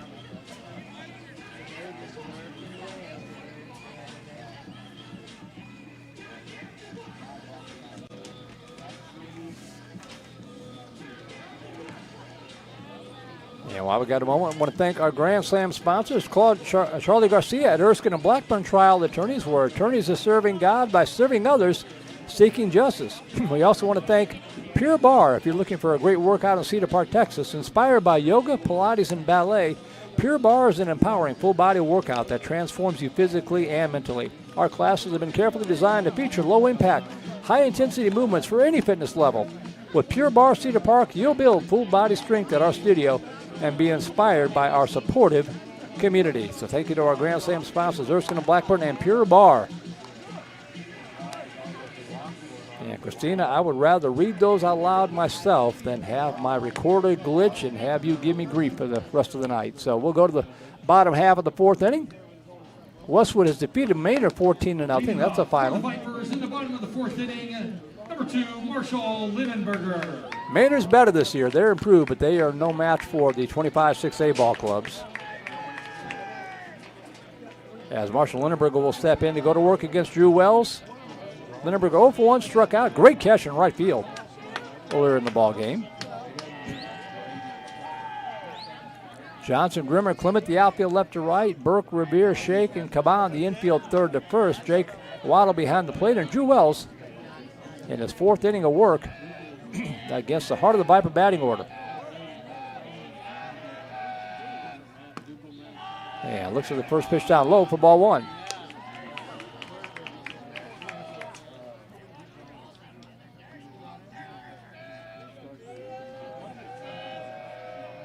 One-0 pitch. Poked in the air to shallow center field. Everybody converging, and it's going to drop in there for a base hit. The Vipers have their first hit of the night. Marshall Lindenberger plops one into shallow right field. breaks up the no-hitter, and that'll bring up Braylon Jones. Now batting, your third baseman, number 9, Braylon Jones.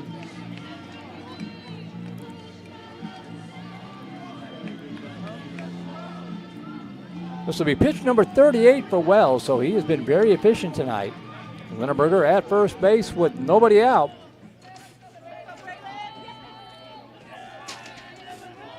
Seven out of 11 in steals, but down by 2. I don't think he'll be going anywhere, but you never know. Toss over to first. Jones 0 for 1 flew out to right in the first inning.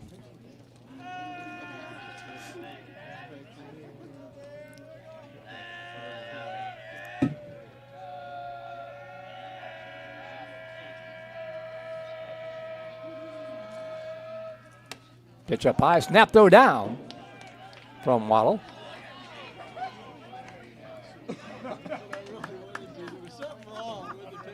One ball, no strikes to Jones.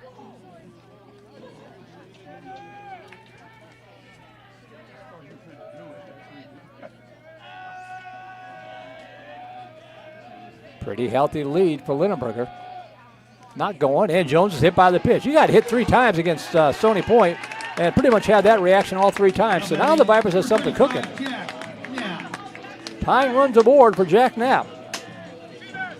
A single and a hit by pitch. That put runners at first and second, and Jack Knapp will step in. He was hit by a pitch in the second.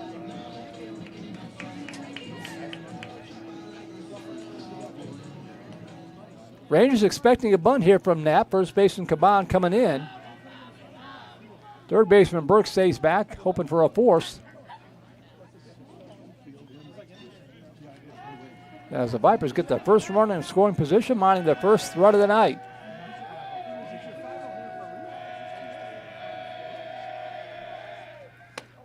No sign of a bunt. Takes it up high for ball 1.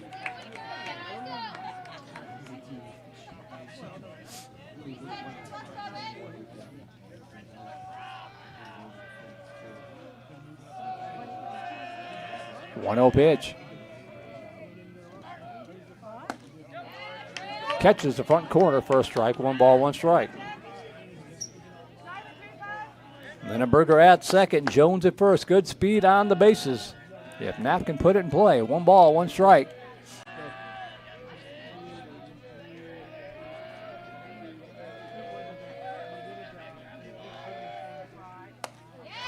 Curveball drops in there for strike 2. Good pitch.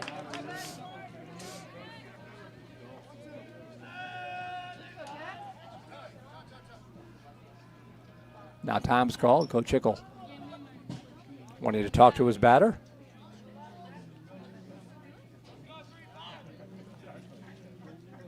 Again, the email is open. If you want to give a shout out to your favorite player, voiceofthevipers@gmail.com. Voice of the Vipers, all one word plural, at gmail.com.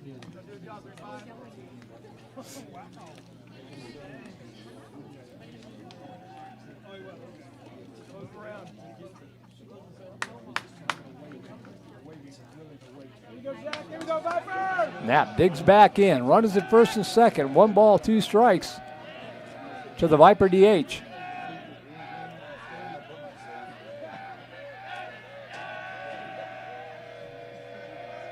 The pitch from Wells.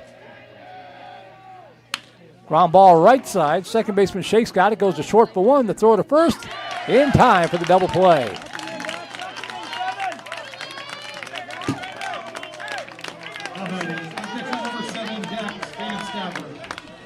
So the 4-6-3 double play leaves 2 outs now. Puts Linneberger over at third base for Dax Van Stavern.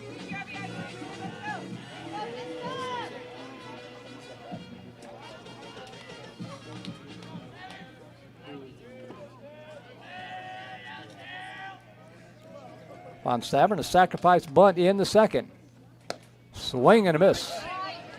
Strike 1.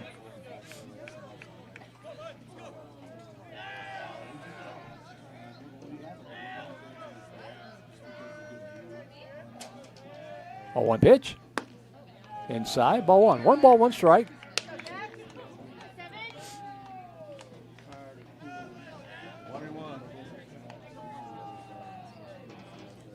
Carson Coffey on deck if Van Staven can keep the inning alive.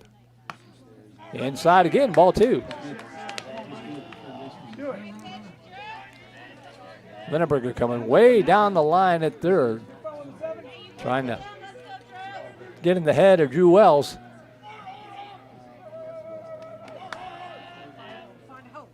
Swing and a miss. 2 balls and 2 strikes.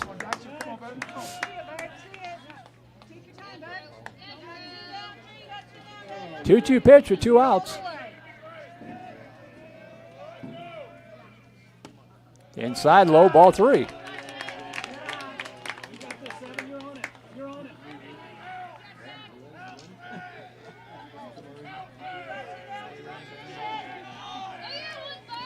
Van Staven digs back in from the right side.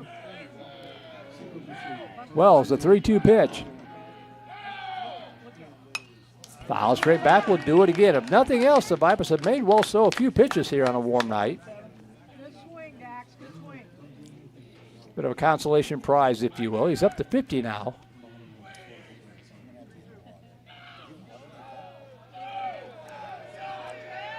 See if Van Staven can extend the inning. 3-2 pitch. Up high, ball 4.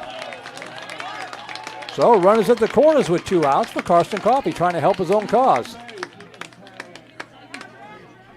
Now batting, number 4, Carson Coffey. Might be a situation where Coach tries to steal one on the double steal. Coffey 0 for 1, struck out in the second.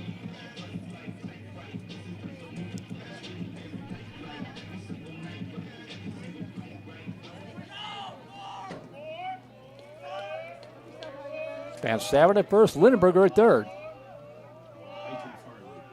Oh, I can Farley at first. That makes more sense. I should have recognized the black armband there.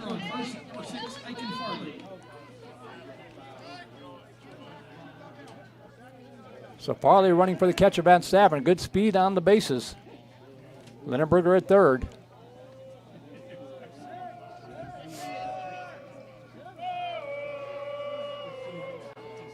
One-0 pitch. Up high, ball 2, and all of a sudden Wells is struggling a little bit. He's hit a batter, he's walked a batter. And he's behind the count here to Carson Coffey, 2 balls and no strikes, and that's going to draw a visit from head coach Matt Garver.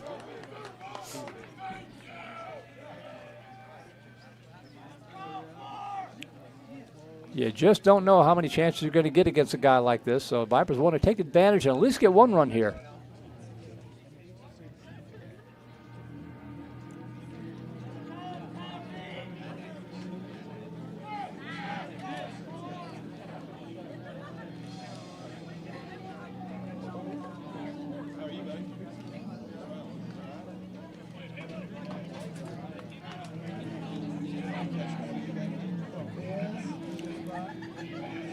Conference is over.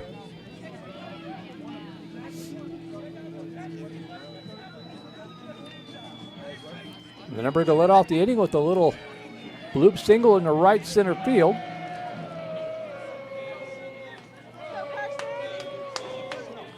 He's at third. 2 balls and no strikes here to Coffey. There goes Farley. Pitch outside, ball 3. Snap throw down to third. Everybody is safe. And Farley moves up to second base. So alert base running there by Lindenberger did not get picked off at third. Rangers thought they might have a play on, but Lindenberger stayed put. So now a base hit could tie it up. 3 balls and no strikes to Carson Coffey.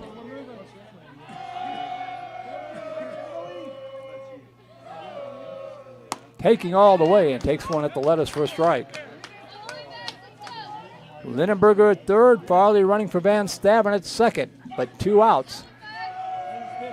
3 balls and a strike to Carson Coffey. The pitch. Swing and a miss, strike 2. Wells trying to dig deep and get out of this jam.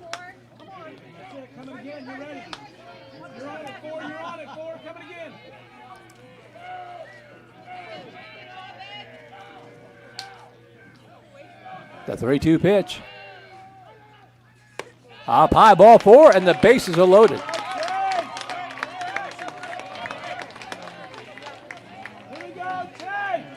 Second walk of the inning to go with the hits batter, and that'll bring up Chase Elmer. First baseman number 15, Chase Elmer. Elmer 0 for 1, struck out against Wells back in the second. Top of the sixth inning, Wells gets pulled in front of Austin High, 6-3. Courtesy runner number 5, Thomas Foote for the pitcher. Thomas Foote running for the pitcher Coffee. So Lindenberger at third, Farley at second, Foote at first, and Elmer will step in.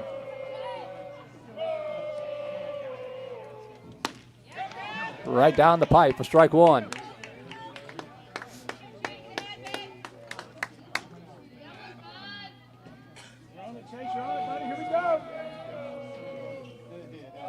Bases jammed, 2 away.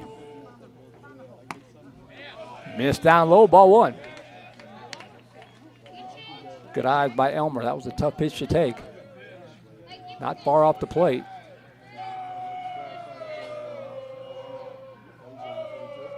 One pitch. Ground ball squibbed to the right side. That's going to be trouble. Second baseman Shake has got it. The throw to first in time. Made it look easy. I thought that one was going to get it done, but it's a 4-3 ground out. And the Viper threat comes up empty. Sponsors Erskine and Blackburn and Pure Water of Cedar Park. So no runs, 1 hit, no errors, 3 runners left on base. We played through 4. We will go to the 5th. Vandegrift Vipers baseball on the Vype Live Network.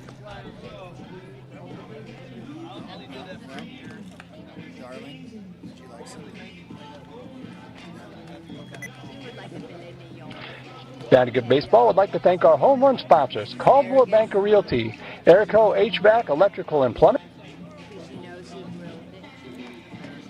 That's interesting. I was just doing that one as a test. Our home run sponsors, Caldwell Banker Realty, Airco HVAC, Electrical and Plumbing, and Alibi Security. Thank you to all of our sponsors. You see them there as we go to the top half of the 5th inning. Vipers threatened, but just unable to get the key hit when they needed to. So through the first 4, 2 runs on 3 hits for Vista Ridge. No runs, 1 hit for Vandegrift. And the Rangers will send up the heart of their order here. Imperative that Karsten Coffey keeps it a 2-run ball game, as they'll be facing Rivera, Wells, and Waddle here in the top half of the 5th inning.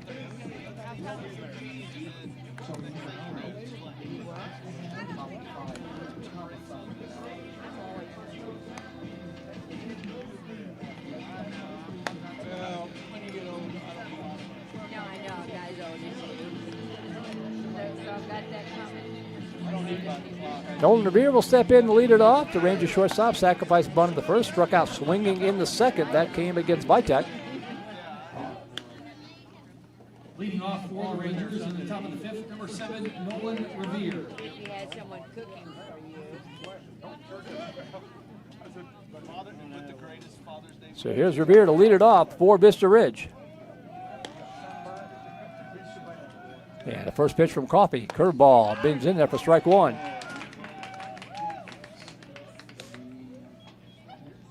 Caleb Jackson, Luke Bonzi, and Marshall Lindenberger at the outfield left to right. Braylon Jones, Carson Tan, Ethan Ha, Chase Elmer at the infield third to first. Dax Van Staveren behind the plate, and the 0-1 pitch from Karsten Coffey is down low for ball one.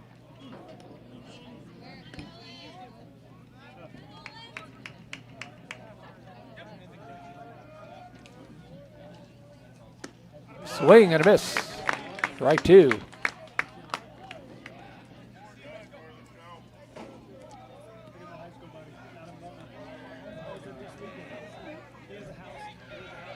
One ball, 2 strikes. The pitch. Chop foul on the third base line. Nice bare hand pickup by Drew Wells.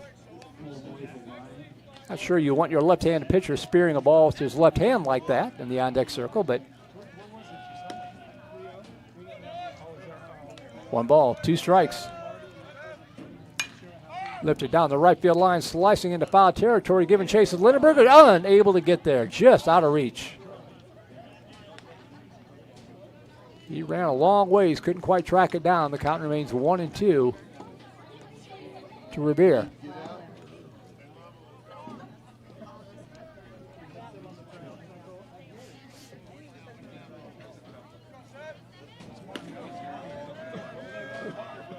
activity in the Rangers bullpen, as Wells struggled a little bit in that fourth inning. 1-2 pitch off the plate, 2-2.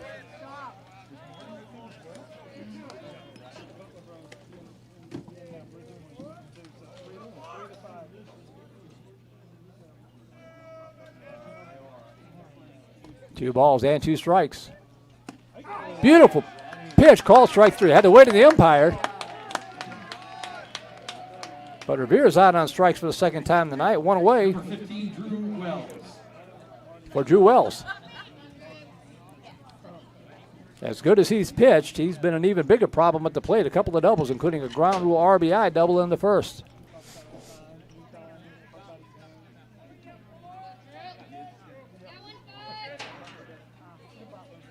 Swing and a miss. Strike 1. I believe it's Andrew Clement warming up in the bullpen for Vista Ridge. Pitch misses outside. 1 ball, 1 strike.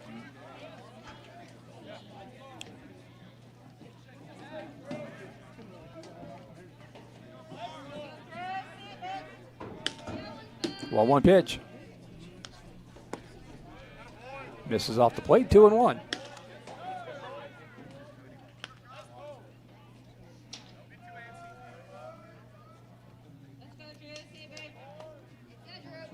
Two-one pitch. Slap to the right side. Ethan Haas got it. Slice to his knees to throw to first. And dug out nicely by Chess Elm with a true hop on the new turf. Tell you what, Ethan Haas played a heck of a game at second base tonight. A couple of nice defensive plays. 2 outs, bases empty for Jake Waddle. Number 5, Jake Waddle.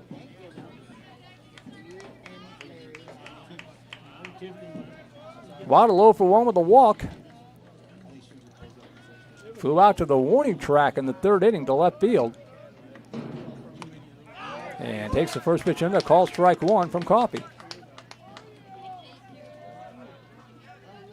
Maybe it'll make it up here and you'll get your dinner. Grab 3 or 4. Oh, 1 pitch. High fly ball center field, pretty well tagged, but Bouncy's got plenty of room, and he's going to haul it in. And for the first time tonight, well, it's technically not the first time tonight. Vista Ridge went down 1-2-3 in the 4th inning, but they got a Costillion to help them out. This time it's 1-2-3 the traditional way.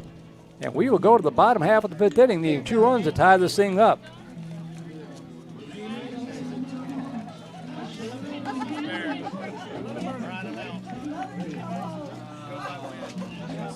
And for the Vipers in the bottom of the 5th inning, it'll be 8-9-1 hitters due up here. Ethan Ha, Kalen Jackson, and then Carson Tan due up.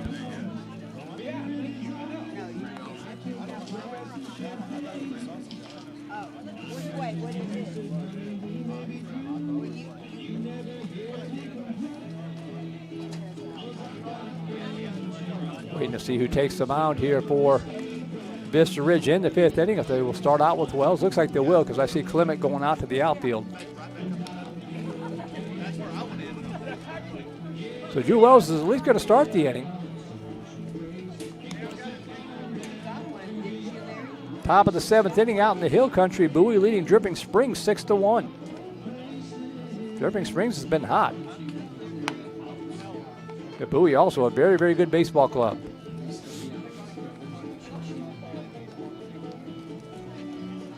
Two probable playoff teams out of District 26 6A.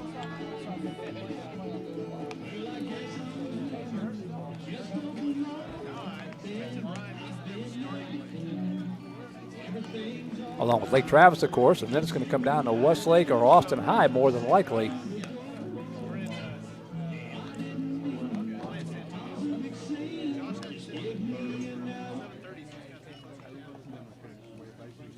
So here's Ethan Ha. He struck out looking in the 3rd.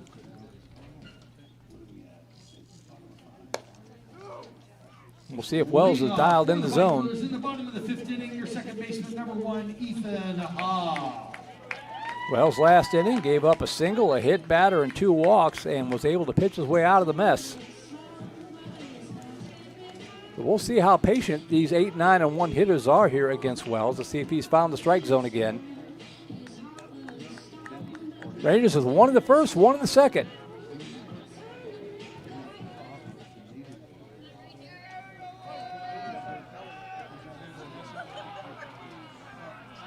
The first pitch to Ethan Haas showing bunt, and he pushes it foul at the first base side for strike one.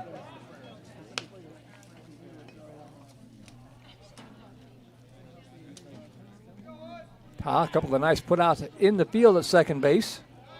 Trying to get the Viper bat started here in the bottom of the fifth.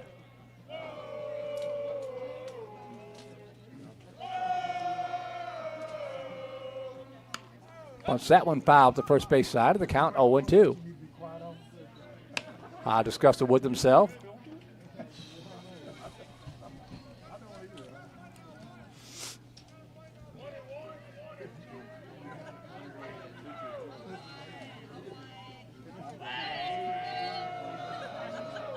No balls, 2 strikes to the Viper second baseman. Wasted off the plate, ball 1.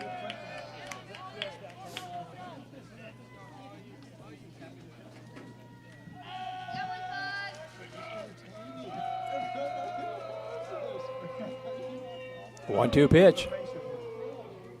Swing and a miss, strike 3. Got high to chase it. And Haas out on strikes for the second time tonight. That'll bring up Caleb Jackson.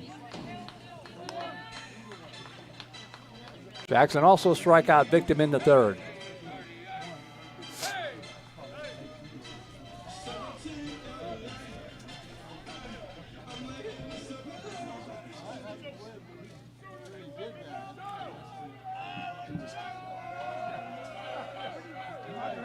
He shows bunt and pushes up the right side, but foul.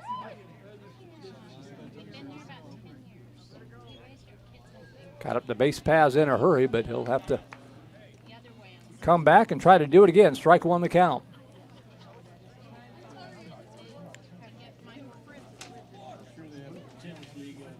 Thank George Farley and the Vandegrift Baseball Booster Club. All the sponsors: Wayne Weigel with State Farm, Jones Spross Technology Lawyers, Worldwide Technology, Trinity Masonry Company, and D-Bat of Cedar Park. Amongst others. No balls and a strike here to Caleb Jackson, and now time is called.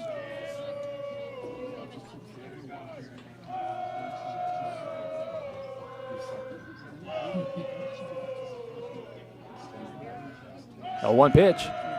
Shows bunt again and pulls it back. 1 ball, 1 strike.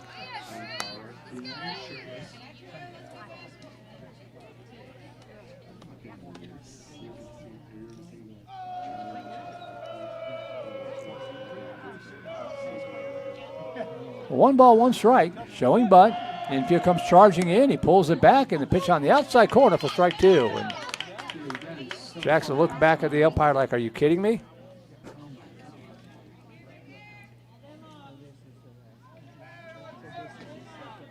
One, 2 the count, and now time called.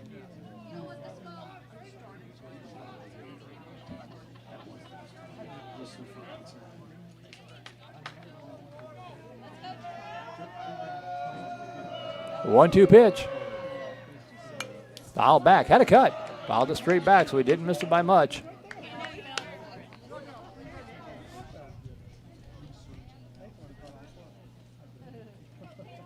Liberty Hill defeating Lockhart tonight 9-0. Out of Panther Field. 1-2 pitch. Down, low ball 2.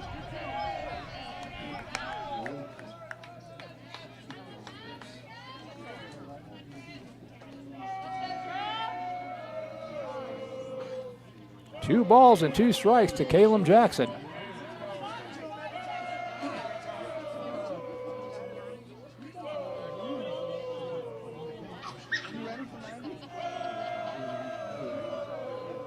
And now time is called.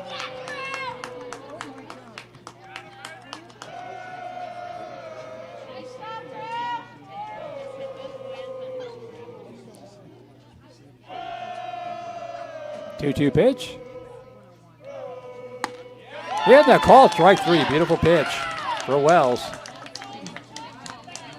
So strikeouts number 6 and 7 this inning. Carson and Tan. We go back to the top of the order with Carson Tan with 2 outs and the bases empty. Pick up the bat, buddy.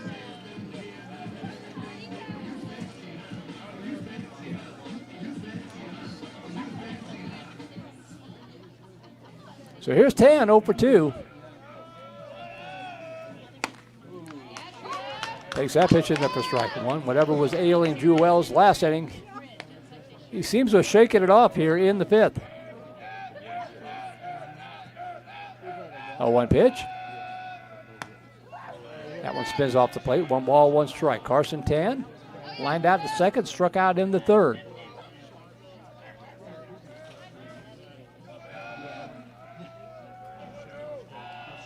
One pitch with 2 away. Off the plate, ball 2.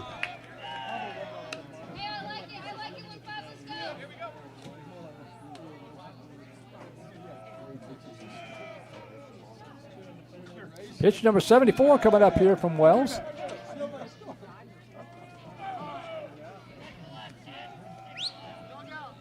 So Vipers have done a decent job driving up the pitch count here in the past couple of innings.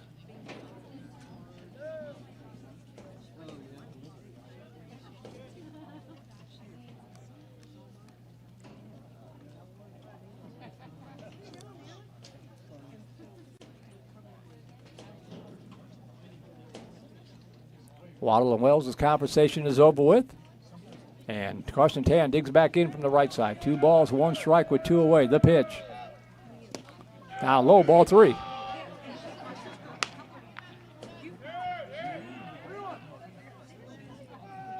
Marshall Lindenberger on deck if Tan can get aboard. 3 balls and a strike. Taking all the way, takes it for ball 4. So another walk. Innings alive for Marshall Lindenberger.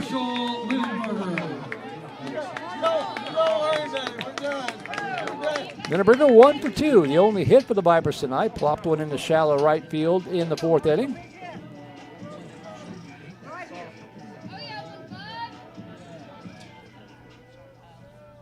Tam with good speed on the bases, by the way, if they elect to go that route. 4 for 4 in steals. Rangers are thinking that. They toss over there.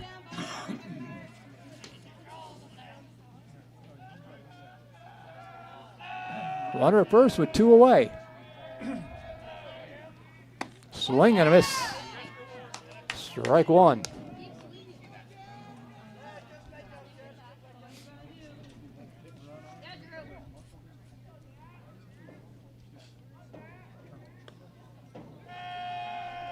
No balls and a strike. Carson Tan with a medium lead off of first. Not going. Pitch low and in the carpet, knocked down there by Waddle. The count even is up. There goes the 2-0, pardon me. Oh, it does even up 1-1. I marked it wrong. 1 ball, 1 strike to Lindenberger.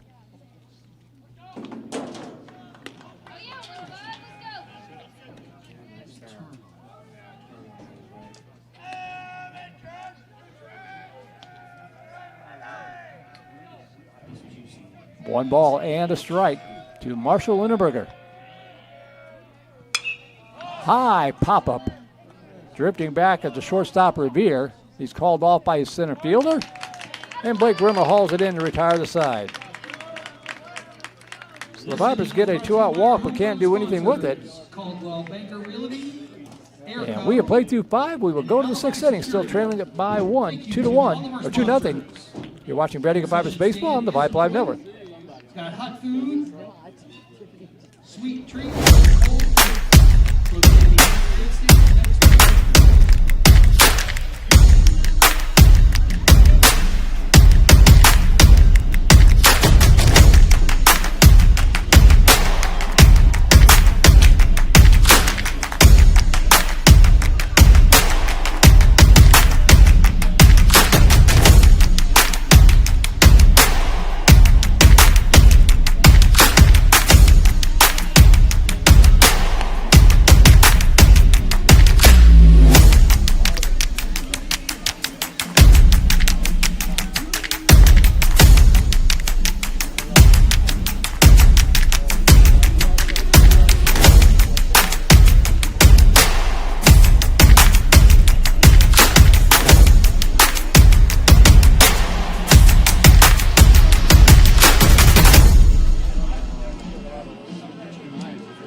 Welcome back to Venom Field. We go to the top half of the 6th inning in a 2-0 ball game. Merle Bertrand here with you. Christina Weber-Bertrand, our QA, keeping an eye and an ear in the broadcast.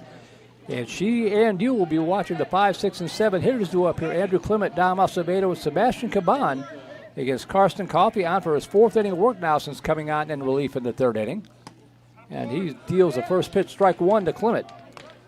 Clement 0 for 2.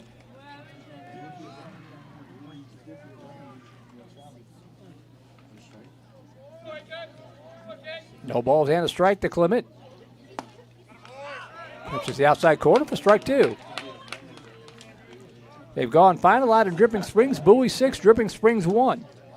So the Bulldogs won game number 1 of that critical playoff series, or not playoff series, district series. 0-2 pitch. Call, strike 3. And Clement is out on strikes for the 2nd time tonight. Strikeout number 4 for Karsten Coffey. Number 18, Dom Acevedo. And with 1 out, that'll bring up the DH, Dom Acevedo, who is 0 for 1. Reached on a walk in the 3rd.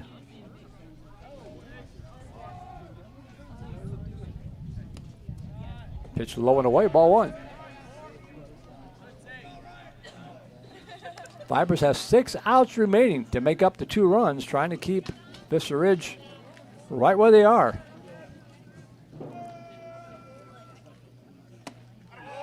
High and away, ball 2.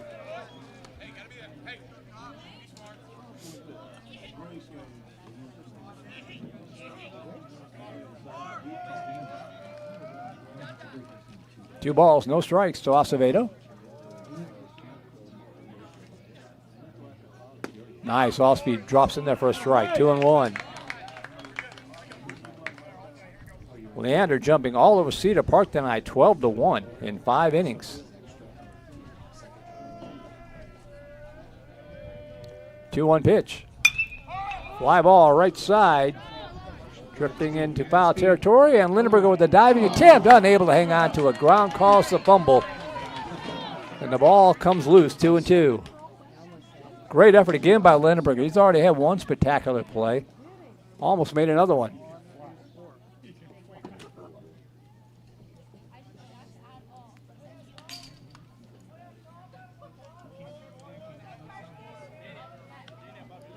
So the count evens up, 2 balls and 2 strikes. Acevedo still has life.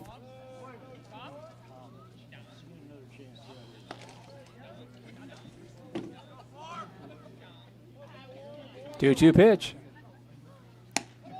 Just off the plate for ball 3. Van Stavern trying to frame it, pull it back, but couldn't fool the umpire, and the count goes full to the Ranger DH. 3-2 pitch. Foul tip off the face mask. We'll do it again.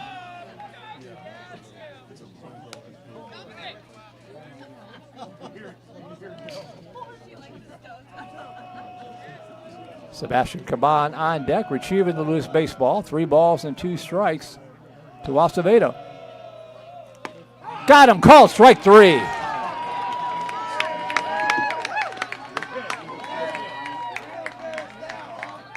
So 2 outs, bases empty, and that'll bring up Sebastian Caban. Number 14, Sebastian Caban. 7 strikeout of the night for Coffey, 8 for the staff, as Vitek had 1. Caban 0 for 1, walked and scored the 2nd run of the game in the 2nd inning. Leadoff walks in the 1st and 2nd, scored both innings. That's the difference in the game right now.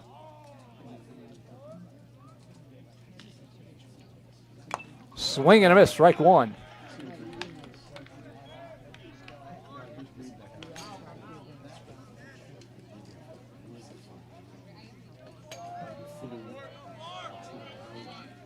Oh, 1 pitch.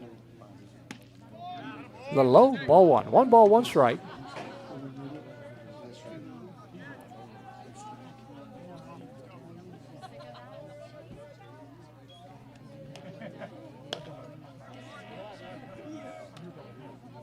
Coffey with the 1-1 pitch. That ball slapped foul up against the screen. 1 ball, 2 strikes.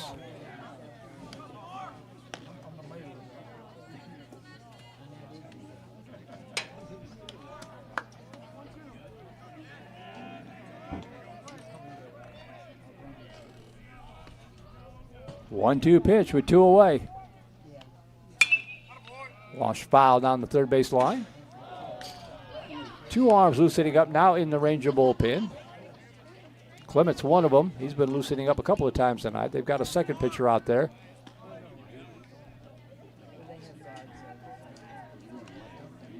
1-2 pitch.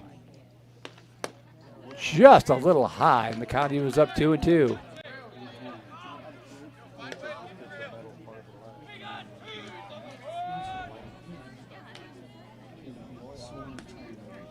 Coffee with the 2-2 pitch. Swing and a miss, but foul tipped and falls out of the glove of Van Stavern, so Caban remains alive. That close to striking out the side. He'll try it again. 2 balls, 2 strikes. Off the plate, ball 3.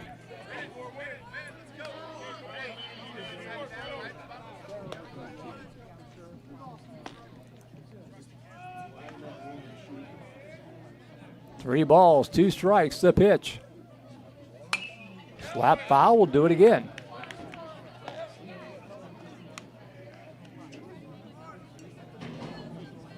Right, he'll shake on deck.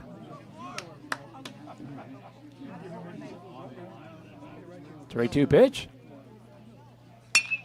Fly ball in the left field, pretty well tagged. Jackson going back and hauls it in. Got a great jump on it. Wind kind of picked up again, but Jackson with another nice play on left field, and it was 1-2-3 inning for the 3rd straight time. So we settled into a pitcher's duel here. We'll go to the bottom half of the 6th inning, needing 2 runs to tie this thing up. 2-0 Vista Ridge here on the Vype Live Network.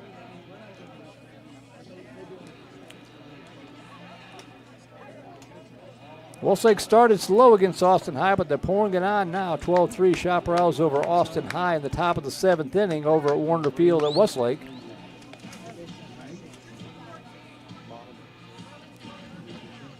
Looks like a new pitcher coming up here for Westlake.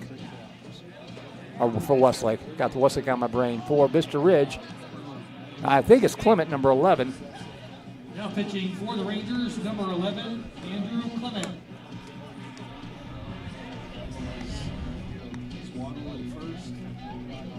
We'll see what other changes they made here. Nice pitching performance by Drew Wells.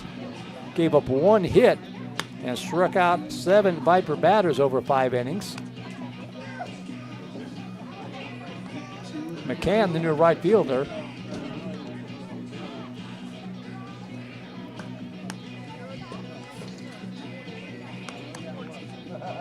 Number 2 in right field, Brian McCann.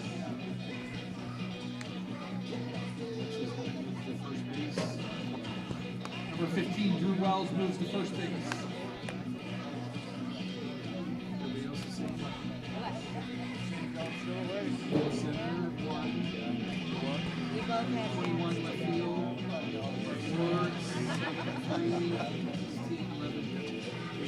All right, so they got the defense moved around. The outfield is now Will Johnson, Blake Grimmer, and Ryan McCann. Your outfield left to right. Drew Wells comes off the pitching mound to move over to third base. So Wells at third, Revere remains a short, Raheel Sheikh at second base, and Sebastian Caban at first base. Wait, is Wells at first or third? First, I misheard you guys. That's what happens when you have headphones on. That makes more sense. So Wells over at first base, and Burke remains at third. So Burke, Revere, Sheikh, and Wells the infield third to first. Jake Waddle behind the plate, and Andrew Clement For the Vipers, at the bottom of the 6th, will be your pitcher. Number 9, Braylon Jones. He'll face the 3, 4, and 5 hitters, Jones, Knapp, and Van Stavern. And there better be a few more Vipers with 6 outs to work with to make up this 2 runs. Jones tonight, 0 for 1, flew out to right, also hit by a pitch. And he'll go to work against Andrew Clement. Curveball bends in there for strike 1. Clement pitched well last week. 5 solid innings of work. Gave up 2 runs, struck out a bunch of guys. So he's no slouch himself on the hill. And curveball slapped to the right side and get down to right field for a base hit. Braylon Jones leads things off. And bobbled in the outfield. Jones with a big turn, but he'll retreat. Now batting number 35, Jack. Everybody hits, Jack. Everybody hits, Jack. Second hit of the night for the Vipers. And Jack Knapp will step in, 0 for 1 hit by a pitch.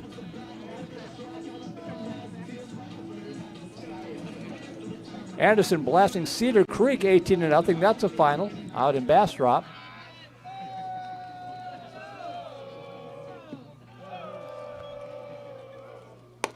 Pitch up high, ball one.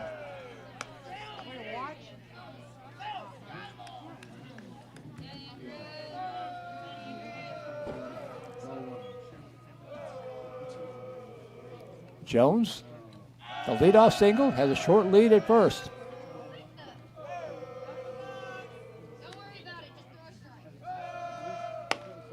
A ball called a strike. I don't know about that.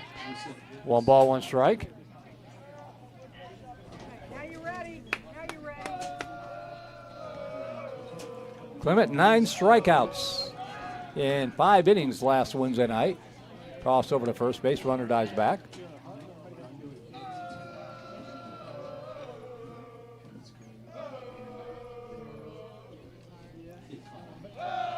One pitch.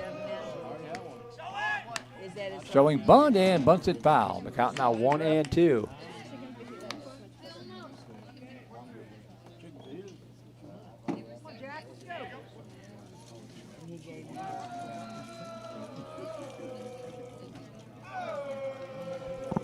One ball, 2 strikes to Knapp.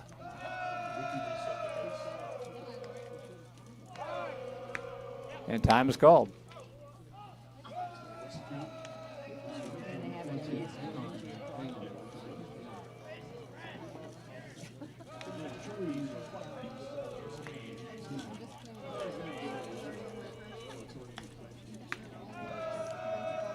One-two pitch. In there, called strike 3. Looked low to me, but the umpire rings him up. And 1 away. Got to bring up Dax Van Staveren with 1 out runner at first.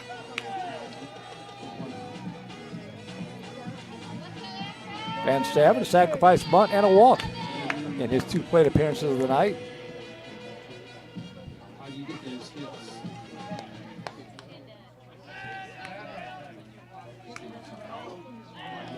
There goes Jones. Pitch under call, strike 1 to throw it down to second. Not in time, and Braylon Jones will steal second base. Now 7 out of 7 on steals for Jones. Strike 1 the count here to Van Staveren. Base hit could cut the lead in half. Coach rolling the dice, trying to at least get it to a 1-run game, maybe heading into the 7th inning.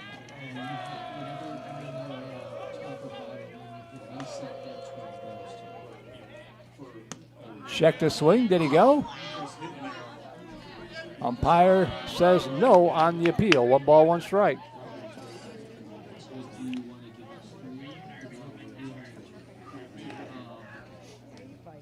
One ball, 1 strike, 1 away to the Viper catcher.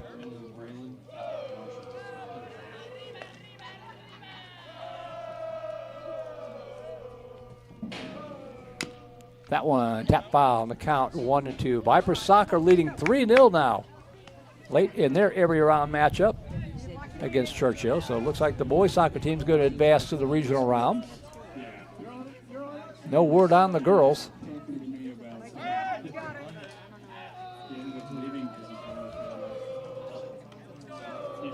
One ball, 2 strikes.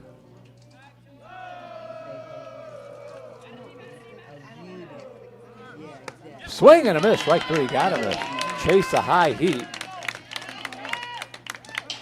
Now batting number 4, Karsten Coffey.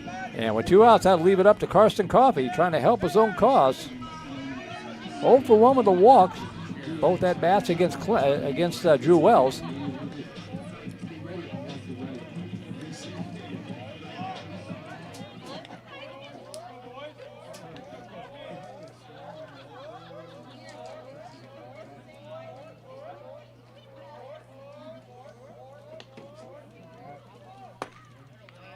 First pitch in there, strike 1.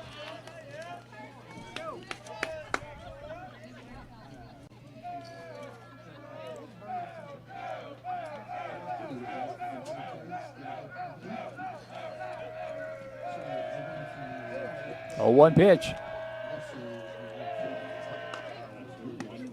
That one drops in there for a strike, and the count 0-2.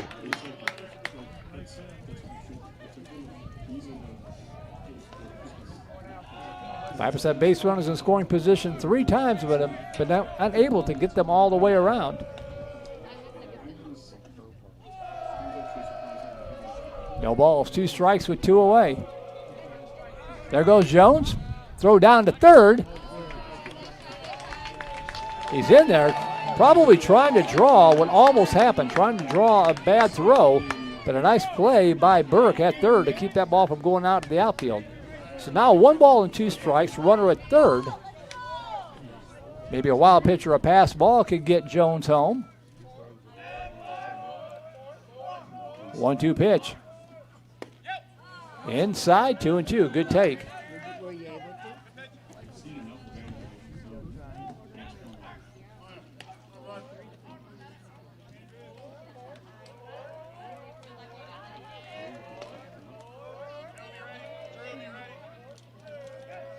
Two-two pitch with 2 away. Swing and a miss, strike 3. After giving up the leadoff single, Andrew Clement dials in and strikes out the side. So no runs, 1 hit, 1 runner left on base. We will go to the 7th inning. Still down 2-0. Masonry Company and Vype of Cedar Park. A huge thank you to all of our sponsors. Mentioned the boys soccer team winning 3-0. I went straight to the source. Vandegrift Vipers head football coach, athletic coordinator Drew Sanders has said the girls soccer team won 1-0. So the girls are out of the Sweet 16. The boys about to join them. Thank you.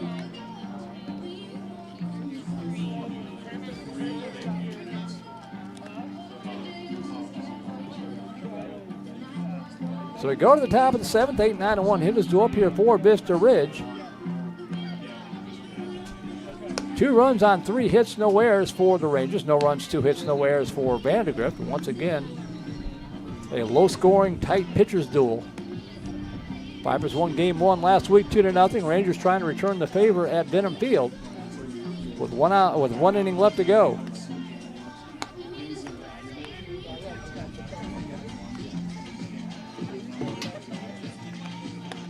Caleb Jackson, Luke Bouncy, Marshall Lindenberger, your outfield left to right. Braylon Jones, Carson Tan, Ethan Ha, Chase Elmer, the infield third to first. Saxman Stavern behind the plate, and Carson Coffey on for his 5th inning of work. Came on in the 3rd from Jacob Vitek.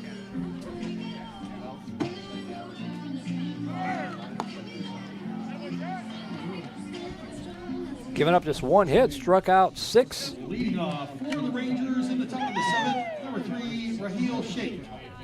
Giving up 2 walks. One of them came to this guy, Raheel Sheikh, back in the 4th inning. So Sheikh, Johnson, and Grimmer do up here for the Rangers.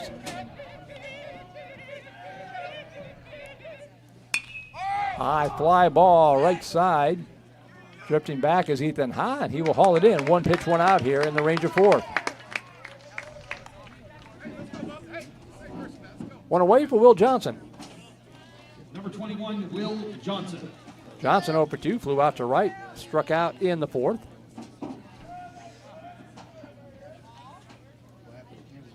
Final score from Westlake, Chaparrals 12, Maroons 3.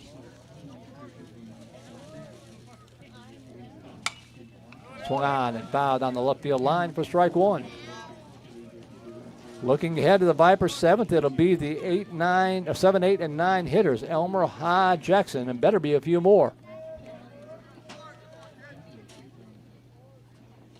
0-1 pitch. Foul back again, 0-2.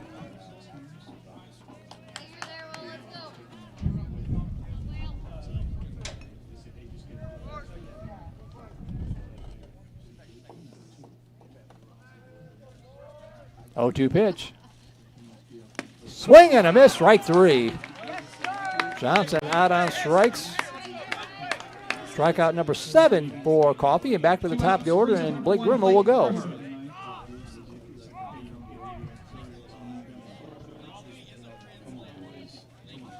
Grimmer 1 for 2 with a walk.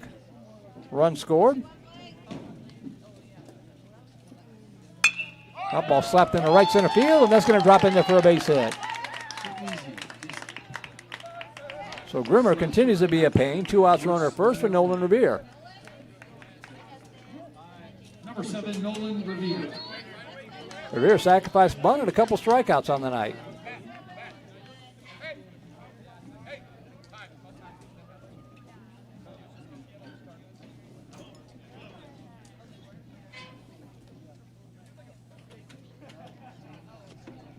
Round Rock leading Cedar Ridge 5-1, top of the 7th inning at Dragon Diamond. The Dragons going for the sweep over Cedar Ridge.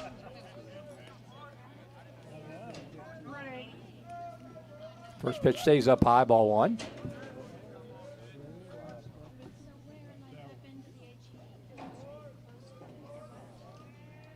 Raiders do have 2 runners aboard, but there are 2 outs. That ball lifted to the right side. Elmer gives it a look, but it's out of play. 1 ball, 1 strike.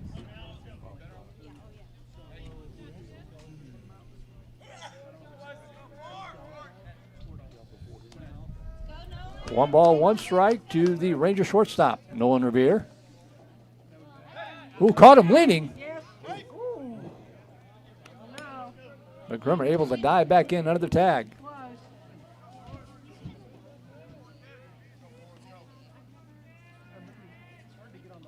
One ball, 1 strike.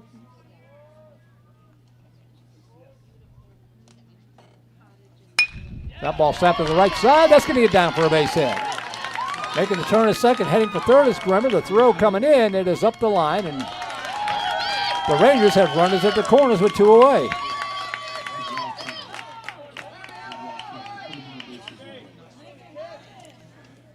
Number 15, Drew Wells. So that'll bring up Drew Wells, pitcher of record right now for the Rangers. Pop out in a strikeout, but then back-to-back singles puts runners at first and second with 2 outs for Wells, who is 2 for 3 on the night.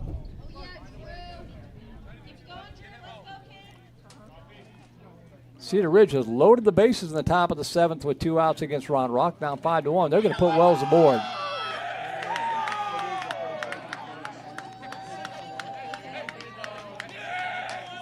So an intentional walk will load up the bases and bring up Jack Waddle. Number 5, Jake Waddle. I don't blame Coach Hickle for doing just that. So Jake Waddle will step in. He is 0 for 2 on the night. Walked in the first and flew out to left, flew out to center. Bases jammed, but there are 2 outs.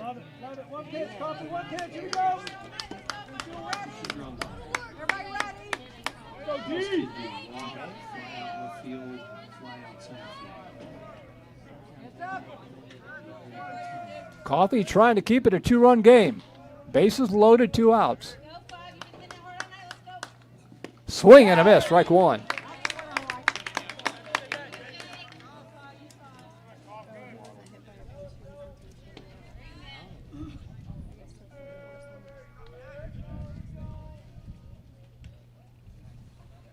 Swing and a miss, strike 2. 1 strike away from getting out of the mess without any damage. Grimmer the runner at third, Revere at second, Wells at first. 0-2 pitch. Just off the plate, and a good block by Van Stavern to keep that one from bouncing back to the backstop. 1 ball, 2 strikes.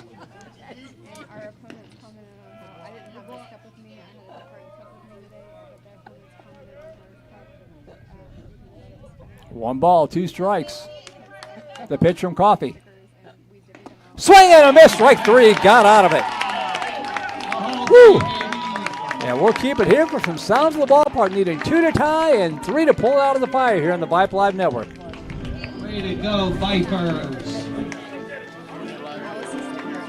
All day.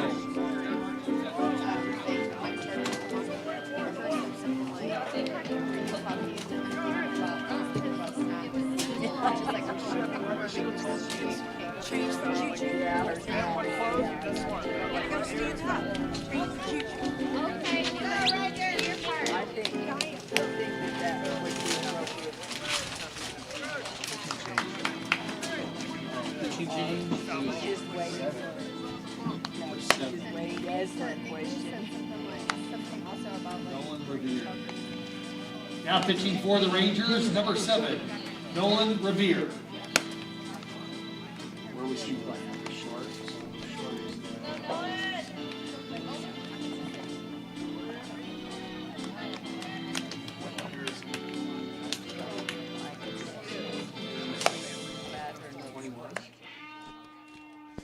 All right, so a pitching change here for the Rangers. Nolan Revere is going to move over from shortstop to become the third Vista Ridge pitcher of the night. So we'll see who takes his spot at short. Now playing shortstop, number 20, Riley Rennell. Riley Rennell will move over to shortstop, come into the ball game. So it's Johnson, Grimmer, McCann, the outfield left to right. Burke, Rommel, Shake, and Wells, the infield third to first. Waddle behind the plate, and Nolan Revere trying to save it for Drew Wells. He'll be facing the bottom of the Viper order, Elmer, Ha, and Jackson for Vandegrift. Round Rock holds off Cedar Ridge 5-1. Raiders manage to load the bases. But the Dragons get the win. Westwood's already won. Let's see if I can get a final from Stony Point McNeil.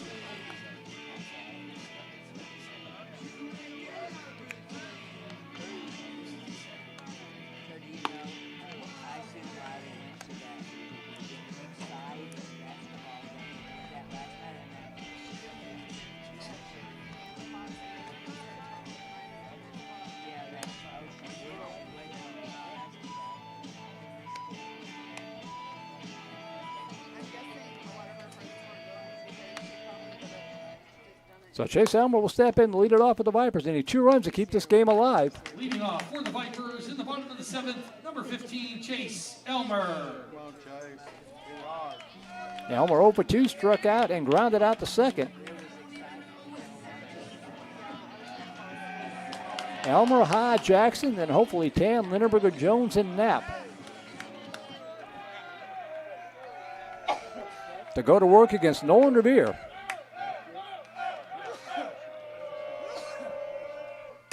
And the pitch up high, ball 1. Pinch hitter coming up here for Vandegrift, looks like.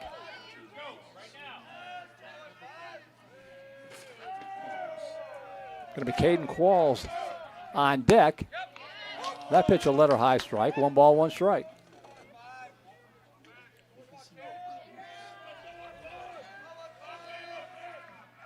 One pitch. Swing and a miss. Pulled the string, got him to chase it, 1-2.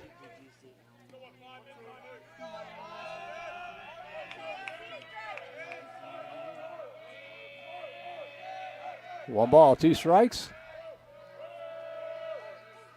Well off the plate, 2-2.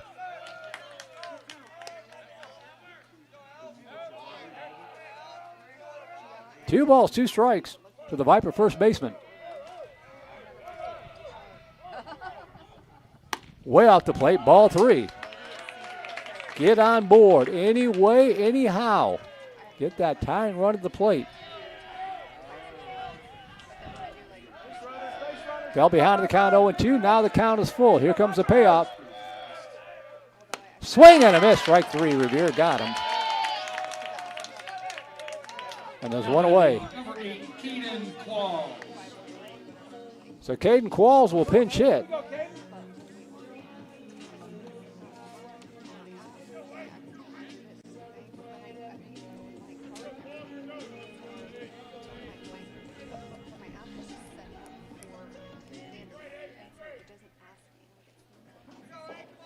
Qualls will step in, 1 out, base is empty.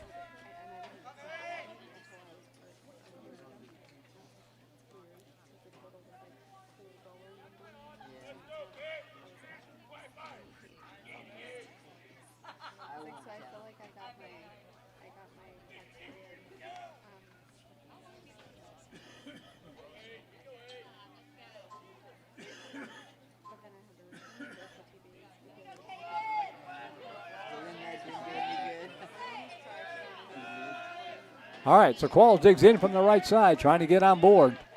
Trying to flip this batting order to get the big sticks up, and he takes the first pitch up high for ball 1.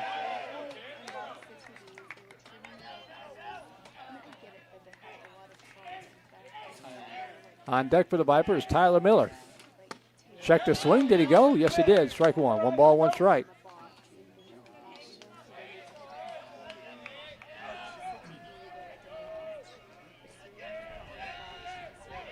One ball, 1 strike, 1 away. Had a cut, fouls it back, 1-2.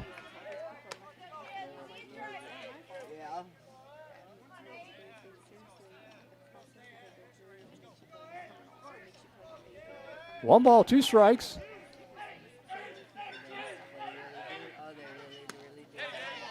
They appeal to the umpire down the base. Nope, 2-2.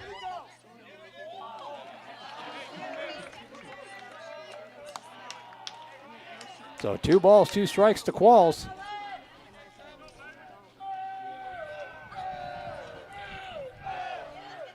The pitch. Foul back. Rangers with 1 in the first, 1 in the second. Got a leadoff walk in both innings. Both of those guys came around to score. That's been the only scoring on the night. 2-2 pitch. Inside corner call, strike 3. Now batting number 18, Tyler Miller. And that'll bring it up to Tyler Miller. Pinch hitting here with 2 outs and the bases empty.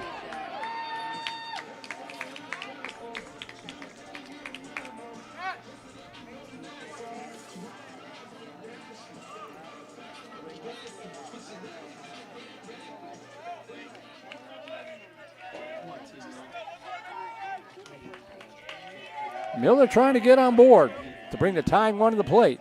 Now 2 outs. Looks at the first pitch down low for ball 1.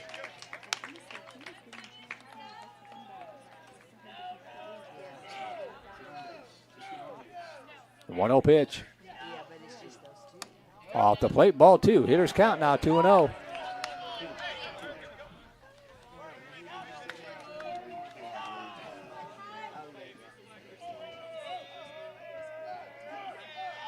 Two-0 pitch. Swing and a miss. Had a cut, 2-1.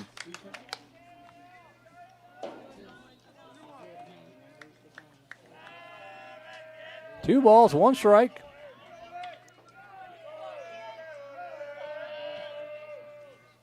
Up high, ball 3.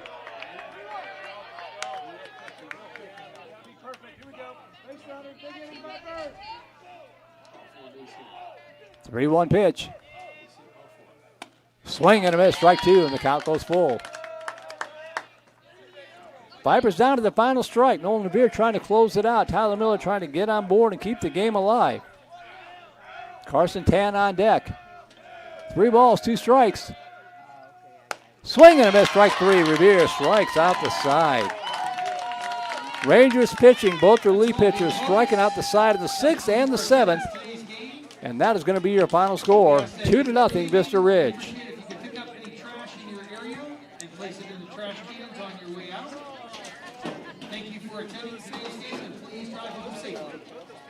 So another good pitcher's duel between staffs for these 2 ball clubs. And we'll take a break and be back to wrap it up here. Vandegrift Vipers Baseball on the Vype Live Network.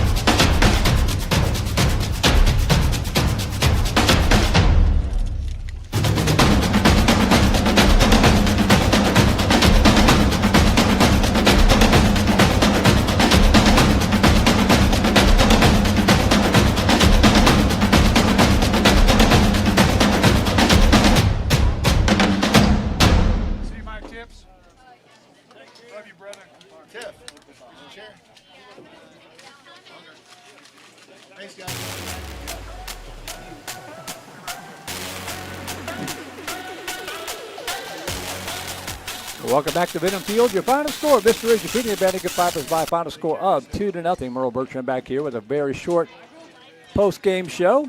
And we'll give you the numbers here. 2 runs on 5 hits, no errors for the Vista Ridge Rangers. No runs on 2 hits, no errors for the Vandegrift Vipers. Yet another very clean baseball game defensively for the Vipers. good pitching with the exception of those 2 leadoff walks to start things off.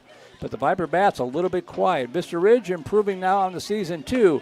12-8-1, more importantly for them, 4-2 in district play. And they are off until next Tuesday night. They've got the bye, so they're off until next Tuesday night when they will take on the McNeil Mavericks. For the Vandegrift Vipers, they dropped to 9-10 overall and 3-1, suffering their first district loss of the season. We know that Round Rock defeated Cedar Ridge 5-1, so Round Rock is 4-2. Vista Ridge is 4-2. Cedar Ridge is 4-2. The Vipers are 3-1. Westwood is also 4-2. And I'm trying frantically to get a score here from McNeil versus Stony Point. Haven't seen it posted yet in our chat room. Last we heard, Stony Point was leading that ball game, so that could kind of mess things up. But those are the standings coming in tonight. We'll have it updated for you before Friday night. Winning pitcher is Drew Wells, and the loser will be Jacob Vitek tonight for the Vipers. So that's going to do it for us tonight. Thanks again to Vandegrift Baseball Booster Club President George Farley and all of our sponsors, including our Hall of Fame sponsors, Wayne Weigel with State Farm, Jones Frost Technology Lawyers, Worldwide Technology, Trinity Masonry Company, and D-Bat of Cedar Park, along with our Grand Slam sponsors, Charlie Garcia at Erskine and Blackburn Trial Attorneys, and Pure Bar of Cedar Park, and our home run sponsors, Caldwell Bank of Realty, Airco HVAC, Electrical and Plumbing, and Alibi Security. Again, we'll be back with you Friday night as Vipers open up a series against the McNeil Mavericks right here at Benham Field. But for now, on behalf of my better half, our QA and Vype Communications Director, Christina Weber-Bertrand, our Technical Director, Suna Bencott, and everyone from Vype Media, my name is Merle Bertrand, signing out from Benham Field here at Vandegrift High School, where the Vandegrift Vipers have fallen to the Vista Ridge Rangers by a final score of 2-0. Have a great couple of days, and we'll see you Friday night for more Viper baseball right here on Vype. Good night from Austin, Texas.